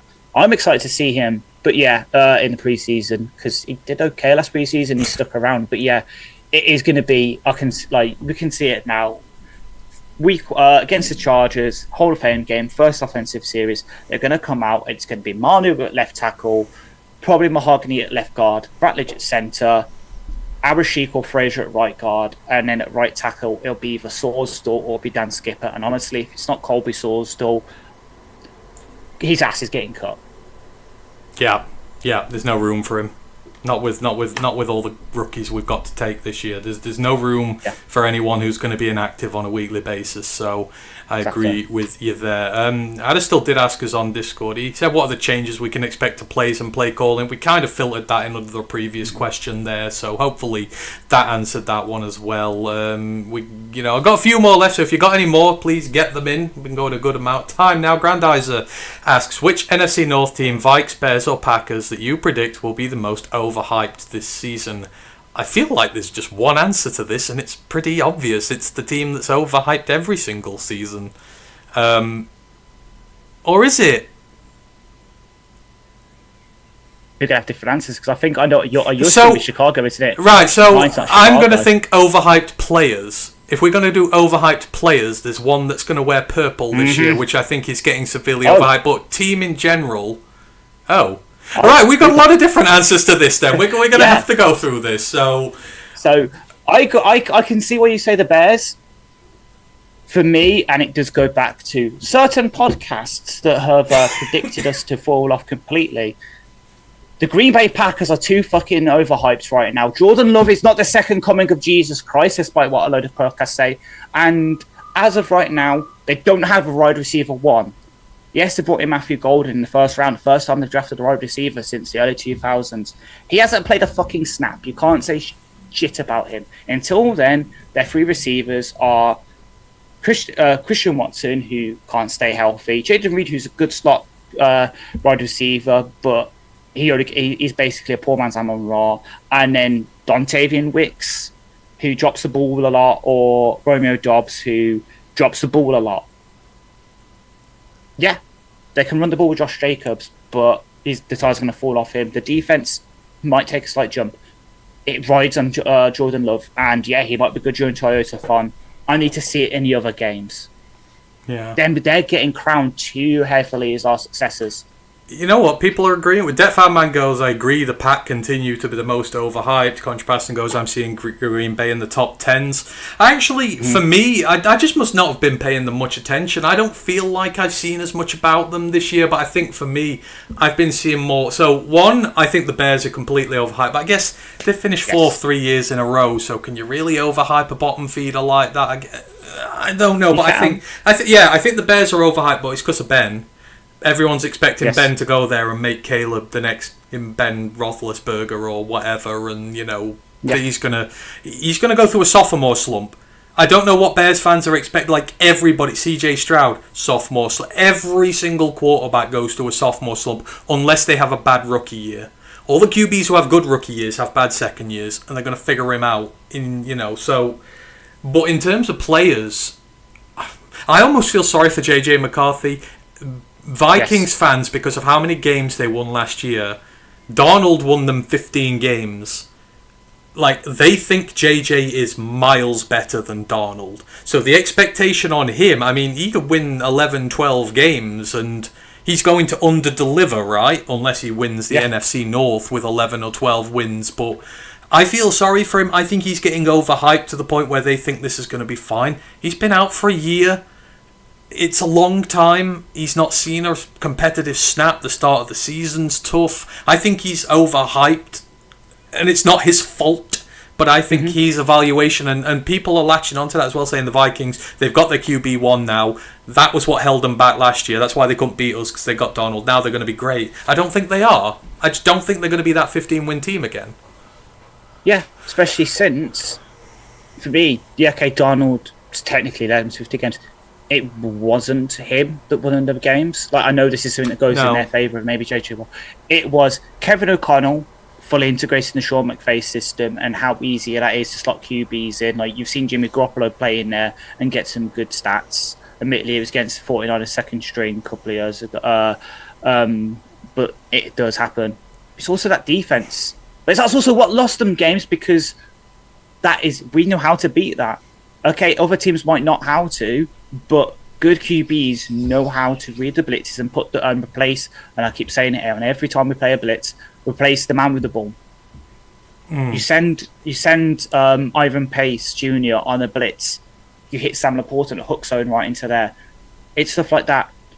For me, obviously, I don't agree JJ McCarthy's got overhyped. Maybe helped by the fact that I listened to Nolan's podcast. They had a Vikings guy on recently, and even he's saying, he thinks that Vikings writers and fans are overhyping JJ McCarthy as the next coming of the last good QB they had was their own, which has not been for a damn long while, because you look back at their history. Sam Darnold, Kirk Cousins, Case Keenum. Whoa, it'd be Sam Bradford.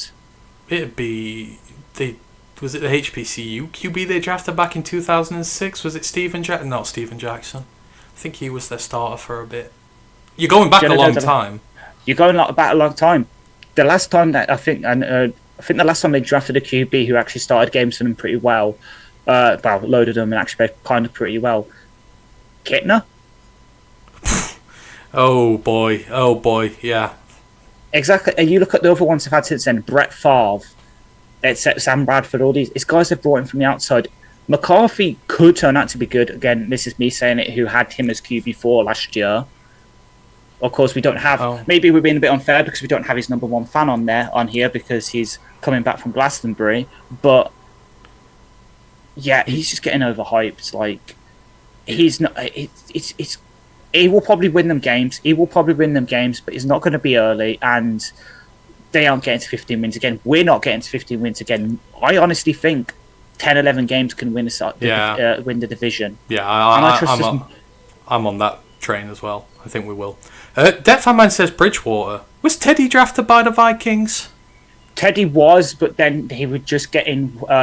he had a bad couple of years and he was just getting good, and then he had the really bad injury. It was the really bad one. I guess we could use Teddy maybe, or what he could have been. I think that injury just killed his... It was just... Yeah, it was because again the Vikings guy said it on the thing. Yeah, just as the team was getting an actual success. That was when he that's when he had that really bad injury that ruled him out for 2 years. So it's kind of Bridgewater is probably the best QB they've drafted recently, but in terms of him actually on the team doing well, it'd be someone from like the early 2000s. Although we can go back because then Speaking of Kittner though, I think his kid's playing QB in college now. That just shows know this, you might get another. No, well you won't. I don't know if he's going to make it to the NFL, but Kittner's kid's playing. I don't know where he's at. I think he's in the MAC somewhere. But yeah, so there might be another Kittner at quarterback at some point soon. We will see with that one. Brent goes, Cheeseheads say they're crushing us week 1. Well, yeah, are they hell? Hang on, where are we away again or are we at home? We're at home. It's Lambeau. We're at Lambeau. We've won 3 times in a row at Lambeau, so they can't say squat there. That's Jared Goff's playground, although maybe going in the warm weather will be our Achilles heel. We love playing there in the ice and the snow, so we will see with that. I think... I found out where his son's playing. Where? It's your favorite AAC team. My favorite. He's not an NC State player. AAC, not ACC. Oh, American. Sorry, he's at. Oh God, where is he at?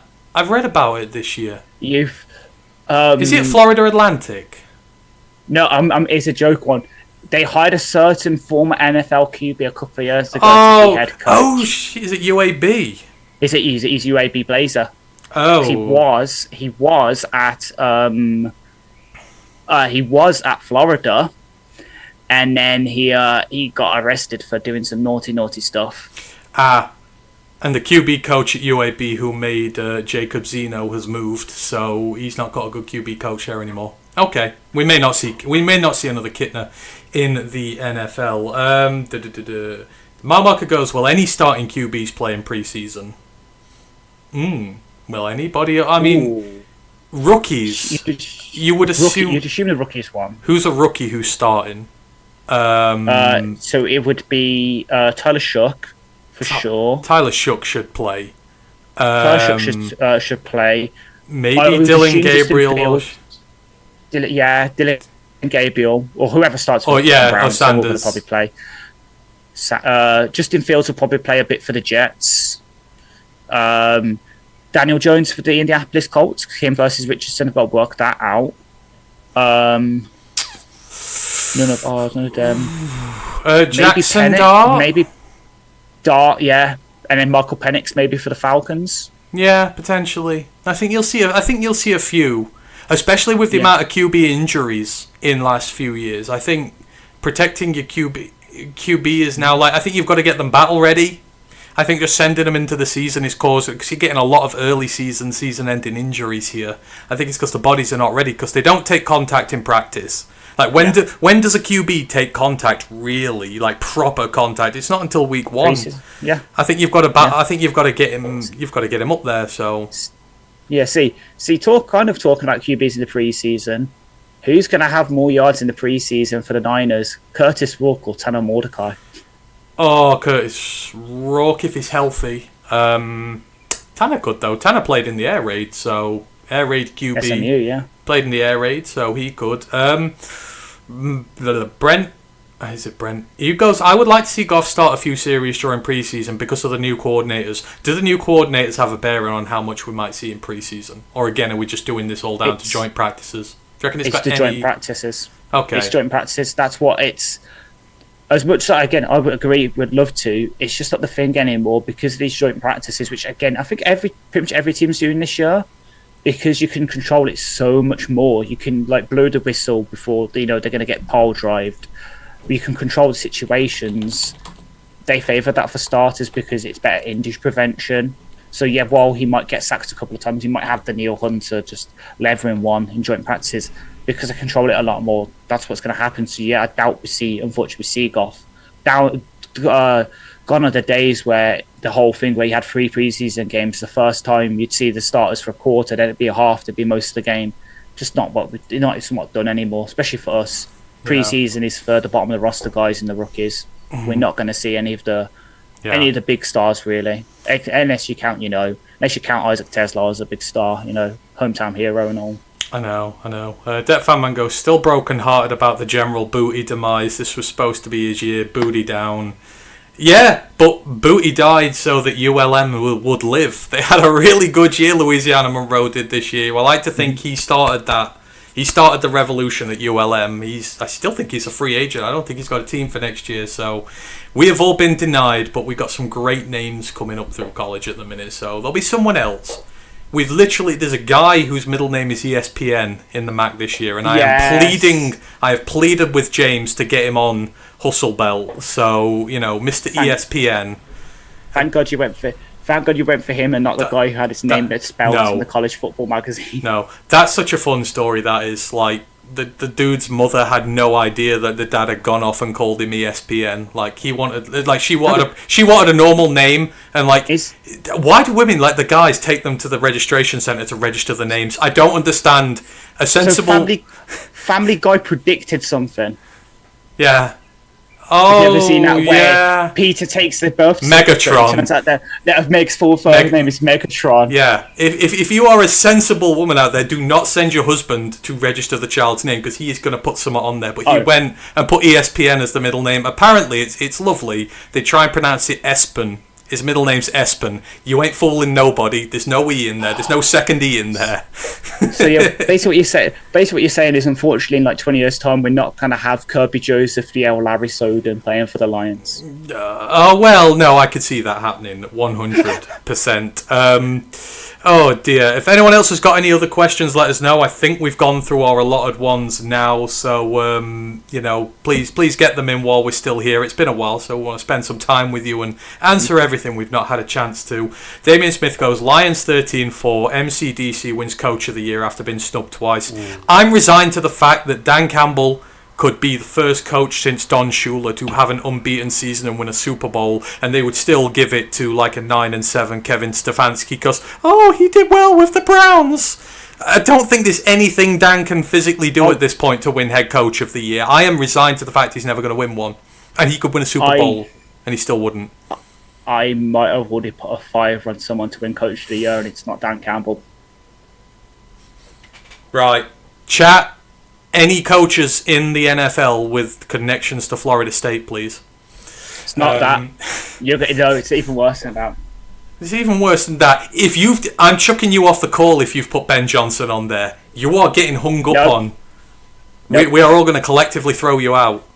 Go on. Who have you done it? Shanahan. They win the NFC West. They get to the championship game again, so we beat them, but because they've come back from having a bad season, Kyle Shanahan wins it. I can just see it. The narrative's there. It's a narrative award. It's like MVP. If the 49ers knock us out the playoffs now, then you're going to have to answer some serious questions, my friend, and he goes on and win that thing. So you've set yourself a pace here. If that happens, I have also put on a joint bet of another $5, Aiden to win both Defensive Player of the Year and Compact Player of the Year. Oh, right, I've got a fun question. It's not quite one here, but Contrapaston goes, please, Terrian, don't headbutt any linemen during joint practices this year. Did he headbutt someone last year? I thought Kirby was the one who headbutted somebody, one of the Giants. That was Kirby versus Malik Neighbours. Yeah, Kirby headbutted. Right. Which Lions player is most likely to start a fight in joint practices this year? You can get involved in the chat. Who's going to start the first fight? There's an obvious answer. Because he does it every year. Obvious cat isn't obvious. Not all the time. Alright, okay. It's Dan Skipper. Dan Skipper is yearly in a fight. It's every joint practice, Dan Skipper gets into a fight because it goes back to the story that Dan Campbell's told of him and Bill Parcells, where Bill's like, I need a bit of fire in this, right, Dan? After this play, just go and shove this linebacker. I need a fight. Oh, what? We're going back in history now, are we? Now that's been dragged up. I'm going to say Amik Robertson is the first one to clonk someone, because I think Amik's a mighty mouse. Like, someone's going to get in his face and go at him because he's small and he's going to hit somebody. So I think Amik's going to be the most likely to start a fight. Although Kirby's got record. Like, Kirby, like, it could be Kirby's thing every year. Contrasting goes, Terrian got a concussion from a pulling guard. He did, and I believe it was a dirty hit on the guard's side, not his. Although I could be wrong. I think he tried to tackle him and they hit head on, didn't they? They did, yeah. I'm not sure. I still think it was the guard's fault, because I believe it's the guard who initiates the contact that way, and they're the one running forward. So, yeah. So we've got a Dan Skipper vote for starting first fight in joint practices, and we got an Amik Robertson vote. You want to get anyone else in there? Let us know. As Tariq Skubal is named as the American League Player of the Week. All right. Another question we can ask the chat. Who thinks Chris Illich's cheap ass is going to pay Tariq Skubal in 18 months' time? Not me. That wallet is rarer than the fountain of youth. I don't think he's going to... And the way Tariq's pitching, it's not going to be 400 million. It's going to be close to $500 million for a pitcher. Not a chance. Chris Illich's cheap ass coughs that up. So we got to enjoy him while it lasts. Oh, no, actually, Brent might have just won this. Tate Ratledge. I think Ratledge is going to... Tate, that is Tate's MO. I think Tate could... Especially if Kayvon's talking crap to him. Right, I could say that now. Tate Ratledge slugs Kayvon Thibodeau. I think that's a good bet to be the first. In fact, no, they're not playing each other, are they? Duh. Who are they playing? The Dolphins? We've got the Dolphins in joint? It's Dolphins and Texans in joint practice. Right, who's the biggest dick on their opposite D lines? Who's going to cause... He's not there anymore. Who's the... Give me a sec. It's a Dolphin for sure. Ooh. Who is the Dolphins? Or Jalen... Who is the Dolphin? Jalen Phillips is at edge. Christian Wilkins, is he still there? No, he's now in Las Vegas. They signed that big contract in the last off season. Oh. So Brent's voted for Ratledge. I've got one from Debt Fan Man saying Barnes. Okay, Derek. I hope he doesn't because he's coming off injury. But sorry, go on. I'm stupid. Tate Ratledge versus Kenneth Grant. Oh yeah. Tate Ratledge slugs the Michigan guy. Love that. They are going to get involved in a fight at some point, actually. The way those two go, they're going to get involved in a fight. It's a fight, but it's a sort of play fight. It's not a true, like, out-and-out Duke-em-out fight. Amon Ra versus Ife Malifonwu, because Ife is now the starting strong safety for the Miami Dolphins. Yeah, Ife might start somewhere, potentially. Yeah. So, yeah. Oh, I've lost my train of thought now. I was talking about Tariq Skubal. I don't know. Chris Illich is not.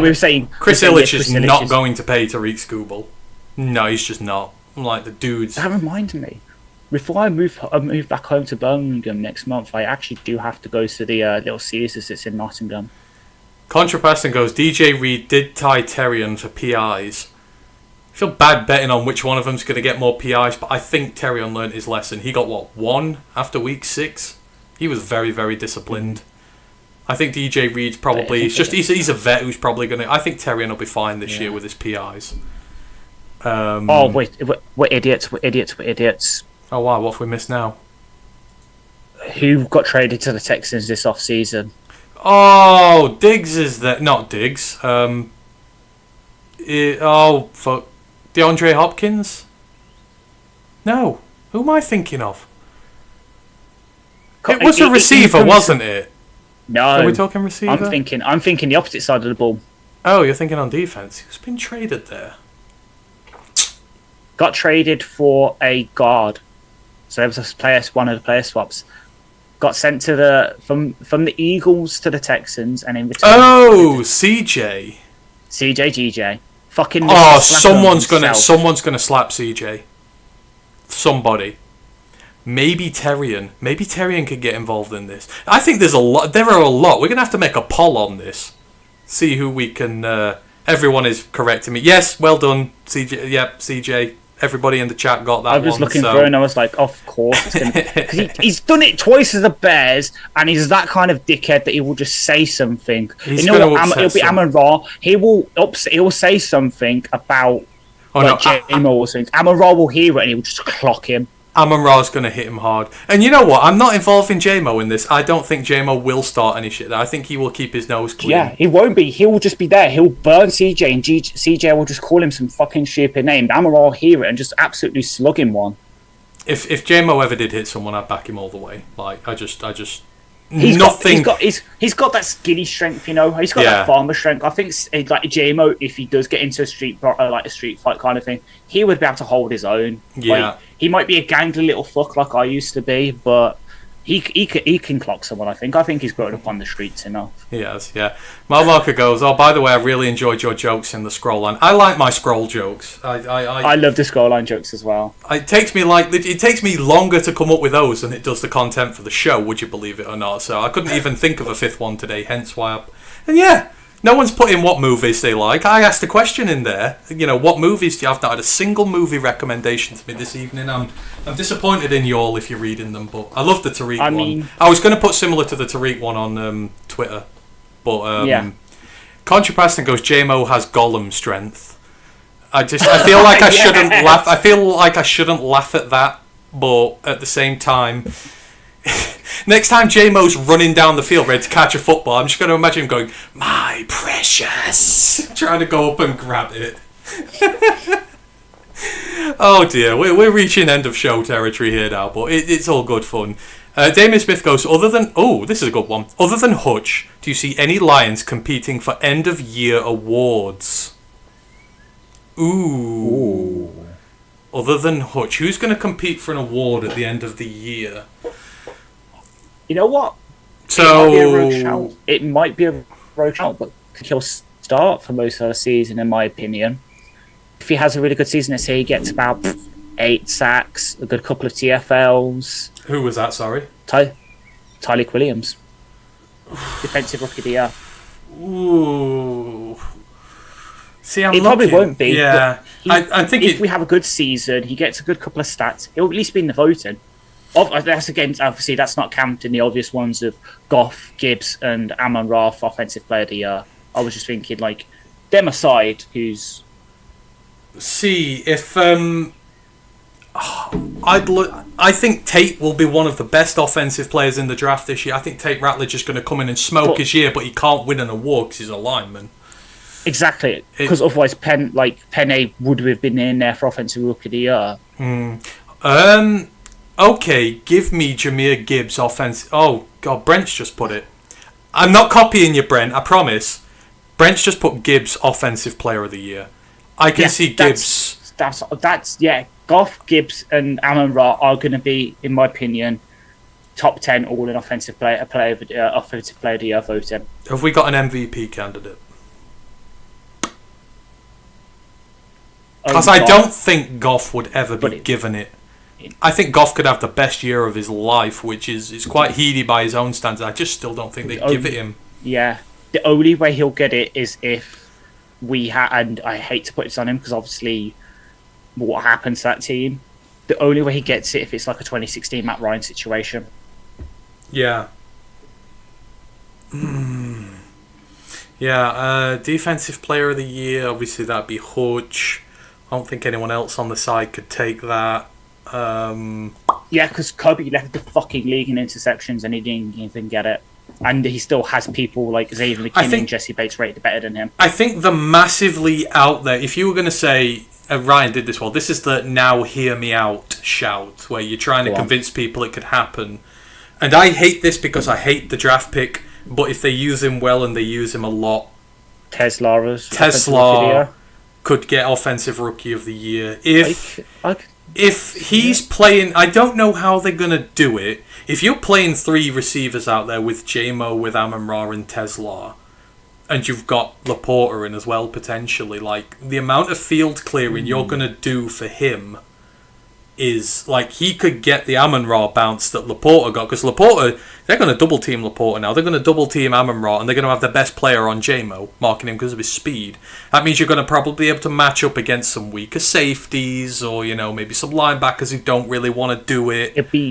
If it's that, he'll be out here. He'll get the CB2. Yeah, that's the thing is that then he'll have to beat out Tim Patrick, and I think that's not going to happen until at least the third way through the season. Because you've got to teach him all the X stuff. He's only played slot, which is why it's didn't like the pair. That's why it's the hear me out one. I think there is a route. I can see it. I think there's a route it can happen if it's like Puka when he won it. We obviously saw it coming because we loved him. Yeah, but Puka did benefit from having Cup with him. And Higbee, Sean McVay, and he's got the frame. He had the frame to be, and coming from the system he did, he played a lot of football, obviously from a bully ball system. Like again, we knew Puka was going to hit this league on fire just because he had all the attributes. Tesla doesn't as of yet. I agree. He's got Tesla is. Yeah, that's the thing. But it's just he hasn't played X. But it depends because offensive rookie there. It's a stats award. Let's face it, it's a stats award pretty much. Who's got the best stats in the year out of an offensive player? It's why a lineman can't really win it, even though a lineman could be one of the best PFF graded tackles in the fucking country or lineman in the country. They're still not going to give it him, which is a shame. So it's who can get the best stats. He could eat on this. He could get 700-800 yards potentially and be the best of them all. So. That is my wild card shout for it. But I think there's a few. I think Jameer's the one who really would threaten Aiden, though, to get one. Yeah. Hopefully they both get one. Hopefully Goff wins MVP and Dan gets head coach of the year. But, we've got to take what we can get. The sad news is Brad will not get GM of the year. He will not get executive of the year. Has he? He's won it, though, hasn't he? He's won it twice in a year. He's won it twice. Yeah. But because now we're at that point where we're established as a good team, it's going to be one of those sort of teams that rises. So that's why, honestly, and I hate saying this, I hate putting this out there into the universe. Right now, if you had asked me to give you odds, I would give you better odds on Ryan Poles getting it than Brad because the gap. Just because it's the narrative award, and the narrative. What's the narrative? Oh yeah, the Lions to continue to be good compared to bottom feeder Bears finally turn it around. I agree that Brad won't get it. For me, Brad's job is done. Like, Brad's done the job. He's assembled the roster. Now it's Dan's turn. Like, there's not much more Brad can do at this point other than firefight any holes in the roster that appear at notice or something like that. He's done the vast bulk of his work, Brad Holmes has, and he's been recognised for it twice. I think if Dan won a Super Bowl, he'd get a head coach of the year thing. But, yeah, I don't think Brad's going to get another. Not until we blow it up and rebuild a new team, hopefully after a Super Bowl. Hopefully not at all. That fan man goes, caught a wild Tesla rumour on the Sportsocracy this week. Allegedly Holmes was making calls for at least 15 picks before finally getting a yes. He could have been a late second rounder. I mean, they are the rumours. I'm always sceptical to believe these rumours because I think sometimes one of the biggest defences of picks that are,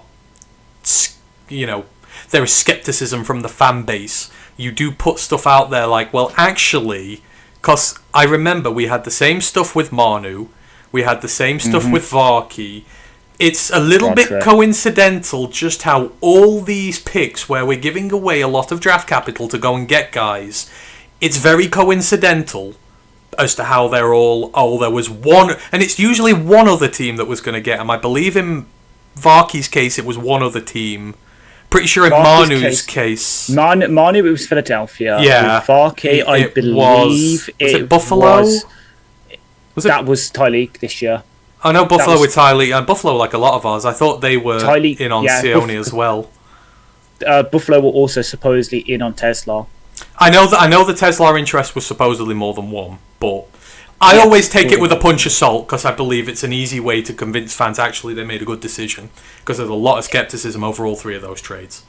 So 100%. It's hard. It's always the cop out, and the bad thing is last year with Varkey and Manu, we just inside the den, we didn't get the insight into that. With this year, hopefully we will, so we'll be able to see. And to be fair, with the Tyleek stuff, it was pretty much confirmed that. Oh yeah, with them, yeah, absolutely, because the DT class are gone. Yeah, So DT Castle gone and all that, and then with Tesla, you can put certain pieces together and work out who was going to get it. But yeah, with them, okay, I could maybe see Manu and Philly just because it's their kind of MO. Look at Jordan Mailata, look at Cam Jurgens, Duncan Dickerson. They're the kind of ones that do plan a year or two ahead. So it could have easily been that they take Manu, and then at the end of this year, Lane Johnson retires, and Manu could have taken over at right tackle for him, and they wouldn't miss a beat. Yeah, see, but because we're the ones that took the swing, as you say, we now have to bite that. Someone else wanted them. Like, so I do side with you though. If Philadelphia wants to take that risk, let them. I mean, because you look at who was on the board. It's like with I know. Obviously, you do love Broderick a lot more than me, but you'll know. But it's true. Player. Yeah, it's true. No, who was the Northern Iowa Browns? Sorry, quickly, Broderick, the Browns, because that was when Ika was on the board, and everyone said the Browns were in for Broderick, which I can buy because I think the Browns took Ika the pick directly after him, and he's not on their roster anymore. So he's a free agent, exactly. But I remember the rumor with that who with again? Who's the Northern Iowa? Christian Boyd. He was on the board. Me, you both saying it. Okay, they took Broderick, but. Taking those kind of things. Okay, we took the swings with Kirby and that's worked. And if there's someone there that you know is going to work out, like Christian Boyd, he might not work out, but at least you've got a solid start in place. You take him. We did it last year with Mahogany. If you swap again, it's like with when we took Gibbs and Laporte and all that above Hendon and Branch. Swap all these picks around, looks a lot better. Yeah. If you took Mahogany where you took Manu, and then you let Philadelphia make the potential mistake with Manu, and then you swing back and get someone else later, you look a genius. A whole lot better. Exactly. Yeah, exactly. You look a genius. So yeah, it's just a little bit. It's a little bit of a weird one, but like if Tesla's as good as they say he is, like when the Patriots went up 200 spots to get Tyquan Thornton. What they thought Tyquan Thornton could be was an absolute speed mauler on the edge, and they moved up 200. Well, they didn't move up, but they picked him 200 spots above where he would have gone. Yeah. If he's going to be that special and you believe in him that much, you will take the plump on him a lot earlier. That's why I'm a little skeptical as to the level of this, because if he's as good as they say he is, he's going to be an ex-receiver, he's lightning quick, technically gifted. They're basically saying he's got everything and he can be an all-round guy. So why did he wait that long? Why did another team not go, we're going to take this risk as well? That's my kind of thinking with it. I'm not saying he's not going to be bad, I'm just saying I always take it with a pinch of salt how much other interest is out there, because we're never going to know. So that's it with me, but I don't doubt there was more interest in him. It's because we go over prospects so much that you get attached to people and you think, the value's not there. I don't know. Brent goes, have you seen Apocalypse Now? Great film. Good recommendation. One of the old Cambodian ones. It's a great one. Yeah. Sorry, if we're talking film recommendations with obviously what came out in cinemas recently, 28 Days. Don't want to hear nothing. I ain't watched it yet.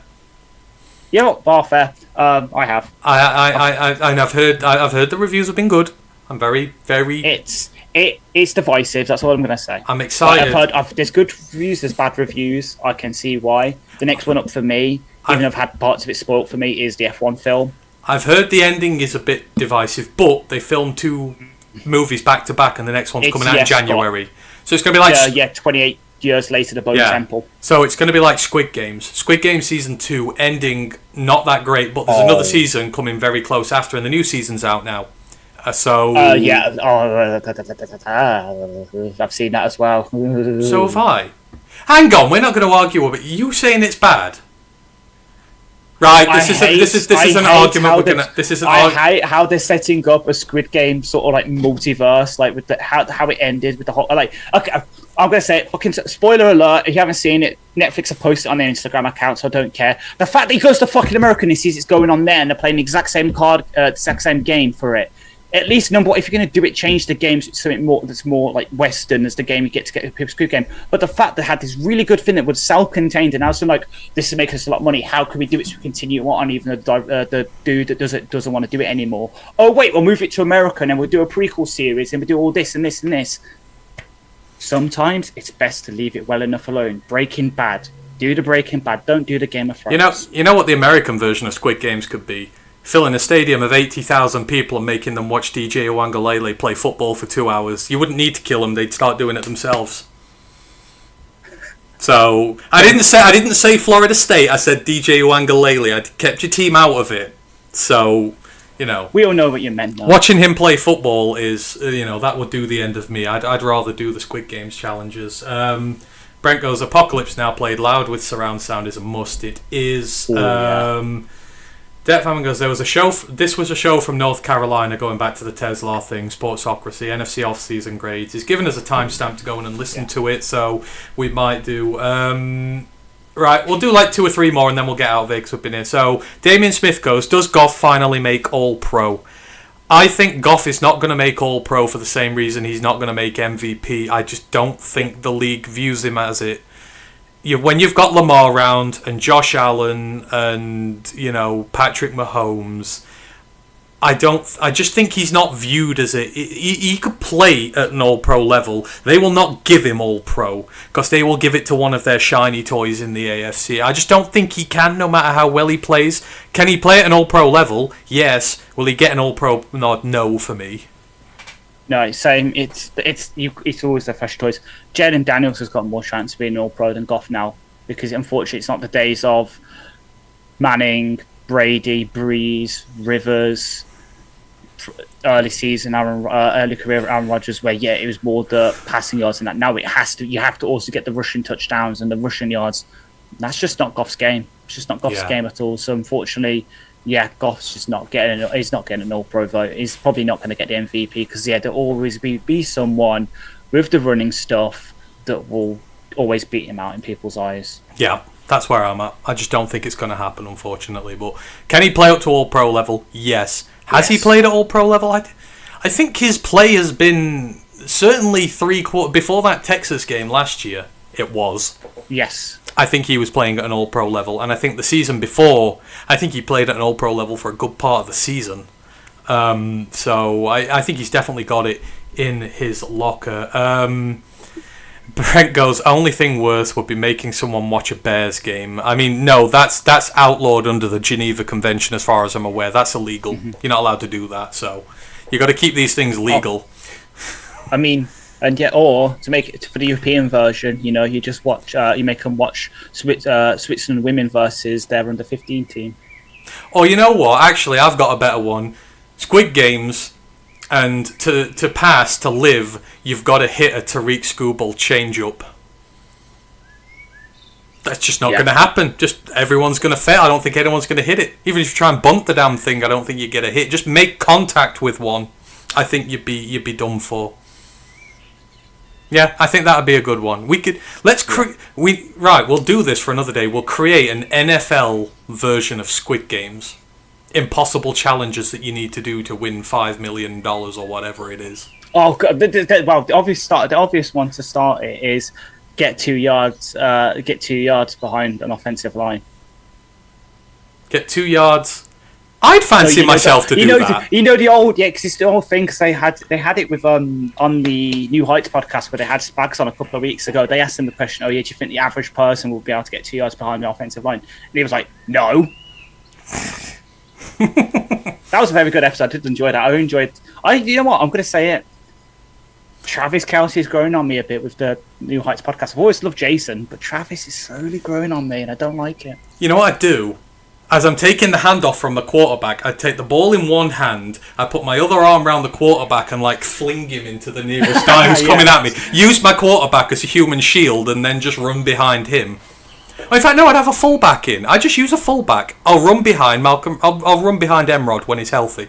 I'll get 2 yards running behind Emrod. I'll do that. I'm running triple option here, baby. We're gonna just go right over you. I could do 2 yards in the triple option. See, now you mentioned fullbacks, I'm flashing back to Dave Phipp absolutely roasting Jason Kabinda. Marker goes, enjoyed the back and forth today, all this and the impromptu thoughts. I appreciate it, Marker. I appreciate all of you who've been in the building with us again. Yeah, it's been a little while and, it's been impromptu, but it's why we do this. It's good fun, and having a bit of time off has allowed us to build up this stock of things, so... Debt Fan Man goes, I'd like to bring that Sportocracy guy on as a guest interview with you boys. He's an ESPN radio host out of North Carolina with a hyper pro-Detroit opinion. Can I work to pay you guys up? Go for it, Debt Fan Man. If any of you listening to any other podcasts want us to do a podcast with someone, we'll do it. We happily. Yeah, that's one of our goals for this year, is to do more guests. I need to do it for the college pod as well. I need to get my finger out and get more guests on. So if you've got any guests you want us to work with, send us their @ or whatever, and we'll get in touch with them. Or talk to them on our behalf, say how good we are, how great looking we are. You can lie a bit, embellish, who knows, but we are more than happy to have guests on. If we don't do an extra show, we will do it. But that'd be good if he's from North Carolina. I can talk some NC State football. So, sorry Ash, but you're going to have to sit and listen to a good team be talked about, so. God, this place is going to be awful on the 20th of November. Oh, it will be. At least we can take, NC State, Florida State in Raleigh on the 20th of November. That's going to be 1 week where you're just going to hear us chirping at one another. Probably for months in advance we're going to be chirping, so that's going to be fun. At least we can take solace in the fact that ever since Miami have joined the ACC, Florida have got the same amount of ACC titles as Miami do. Yeah, true. Yeah, true. We've got the better quarterback this year, so I'm looking forward to this. So, no, I'm trying to bait in here. It's not working. I honestly, at this point, I'm going in with no expect. This is like 3 years ago with Florida State, where I just don't know what the fuck's going to happen. I'm just going in with no expectations, and whatever happens. Alabama week 1. That's going to be fun. Oh yeah, and fucking Tommy's done it fucking in. He's already said what? Like he's already admits. I mean, you see, the over under on LT Overton sacks week 1. I'm putting it about 4.5. LT Overton is going to go absolutely crazy week 1 of this season. I don't know who your left tackle is, but, prepare. Oh, that's that. Yeah, nor do I. I'm going to be honest, I have not consumed any FSU media at all. I know we've had some good commits over the past week. That's about it. I have really not been paying any attention. I will be when we start getting closer to the season. Right now, all I know is we have Tommy Castellanos at QB. We have some pieces that we brought in, including a guy called Scribble. That's going to be fun. But I'm just going in, that I have no expectations. I can't be hurt like I was last year. That's all I'm doing.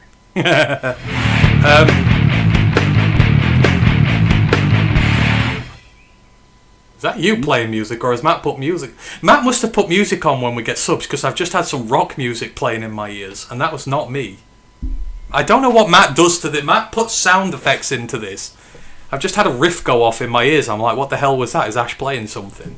No, I'm not playing anything. I can hear someone fucking playing thumping music outside because I'm right by a road, but... Matt Marker goes, Cerebral Palsy Gamer Jay, who's a Green Bay fan, he needs 300 more subscribers to monetize. Yeah, time to get in touch with us. We need regular Green Bay fans. The Irish Green Bay fans here are a nightmare trying to get a hold of them, so we need... And not to obviously throw the guy we had on last year under the bus, but we had him on, we liked him, and then a week later he did what he did with a certain podcast, and ever since we don't touch.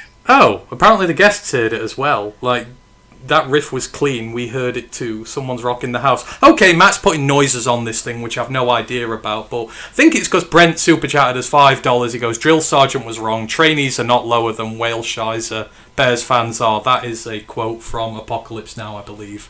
Not the Bears fans bit, but it would be funny if it was. So, yeah, tell him, my marker, that is fine. So, yeah, any other questions, quickly sneak them in. In terms of next shows, we'll be back Wednesday, me and Ryan, with the college pod. Perry Ball asked us about centres in the next draft. We're looking at the top 25 as well. We had a question about that because the new college football game, the top 25 are ranked less than last year, so the team's not as good.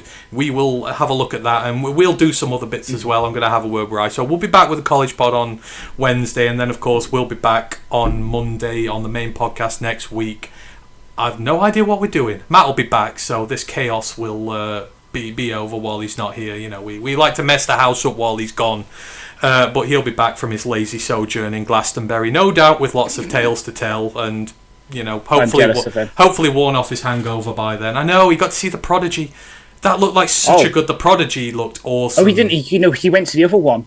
Oh, he didn't go to Olivia Rodrigo. He went to Olivia. He went to go see my queen. Oh, right. So Matt went to see Olivia Rodrigo over The Prodigy. Like, she's your queen, that's fine, but No one should ever disrespect the Prodigy for anybody. I don't disrespect. It's just know, out of the two, I pick Lee Rodrigo because number one, that's my generation music. Number two, All right, so she's on the list. She's on the list. She's on the list. All right, Chris Jericho. You just made the list. Oh, anyhow. Brent goes, thanks, guys. Marmarker goes, I'll tell him. Absolutely. I say, just tag us on Twitter. Any content creators, tag us on there and we'll do that. So, yeah, I think if there's no other questions coming in, we'll just about wrap this up. As I say, we've got the next shows on there and then... we'll figure out. It's a long off season, folks. So if there's you want us to chat about anything, just again let us know, and we're hopefully going to do some roundtables and stuff. We'll hopefully do the rookie tape reviews soon as well, because we are going to do those again this year. We did them one year and then never did them again, so we'll get through to those as well. So a lot of good stuff coming up on the channel. Sorry we've been away for a few weeks. That's on me. So we will get back to regularity. But thanks, Ash. Appreciate it. Is there anything else you want to get off your chest before we get out of here, or are we all good? Well, we're all good for now until stuff starts kicking in again, and suddenly all the debates will start up. Exactly. Like, does special teams matter for the roster, or should we just have people who can play? Oh God, that feels like an argument that we've had on here before. Don't know who between, but hey ho. We've had it every year. me arguing for Jalen Smith-Maben to be on the roster over, I don't know, insert linebacker who could actually play defense. Yeah, no, absolutely. It's one of those. So, thanks, Mark Barker. Thanks, Brent. Thanks, everybody who's asked questions this evening. Damien Smith, Fan Man, we really appreciate you all. And, we'll see you again soon. Just remains me to thank Ash, say one pride and one for Brent. Go Navy, beat Army. See ya. Yeah.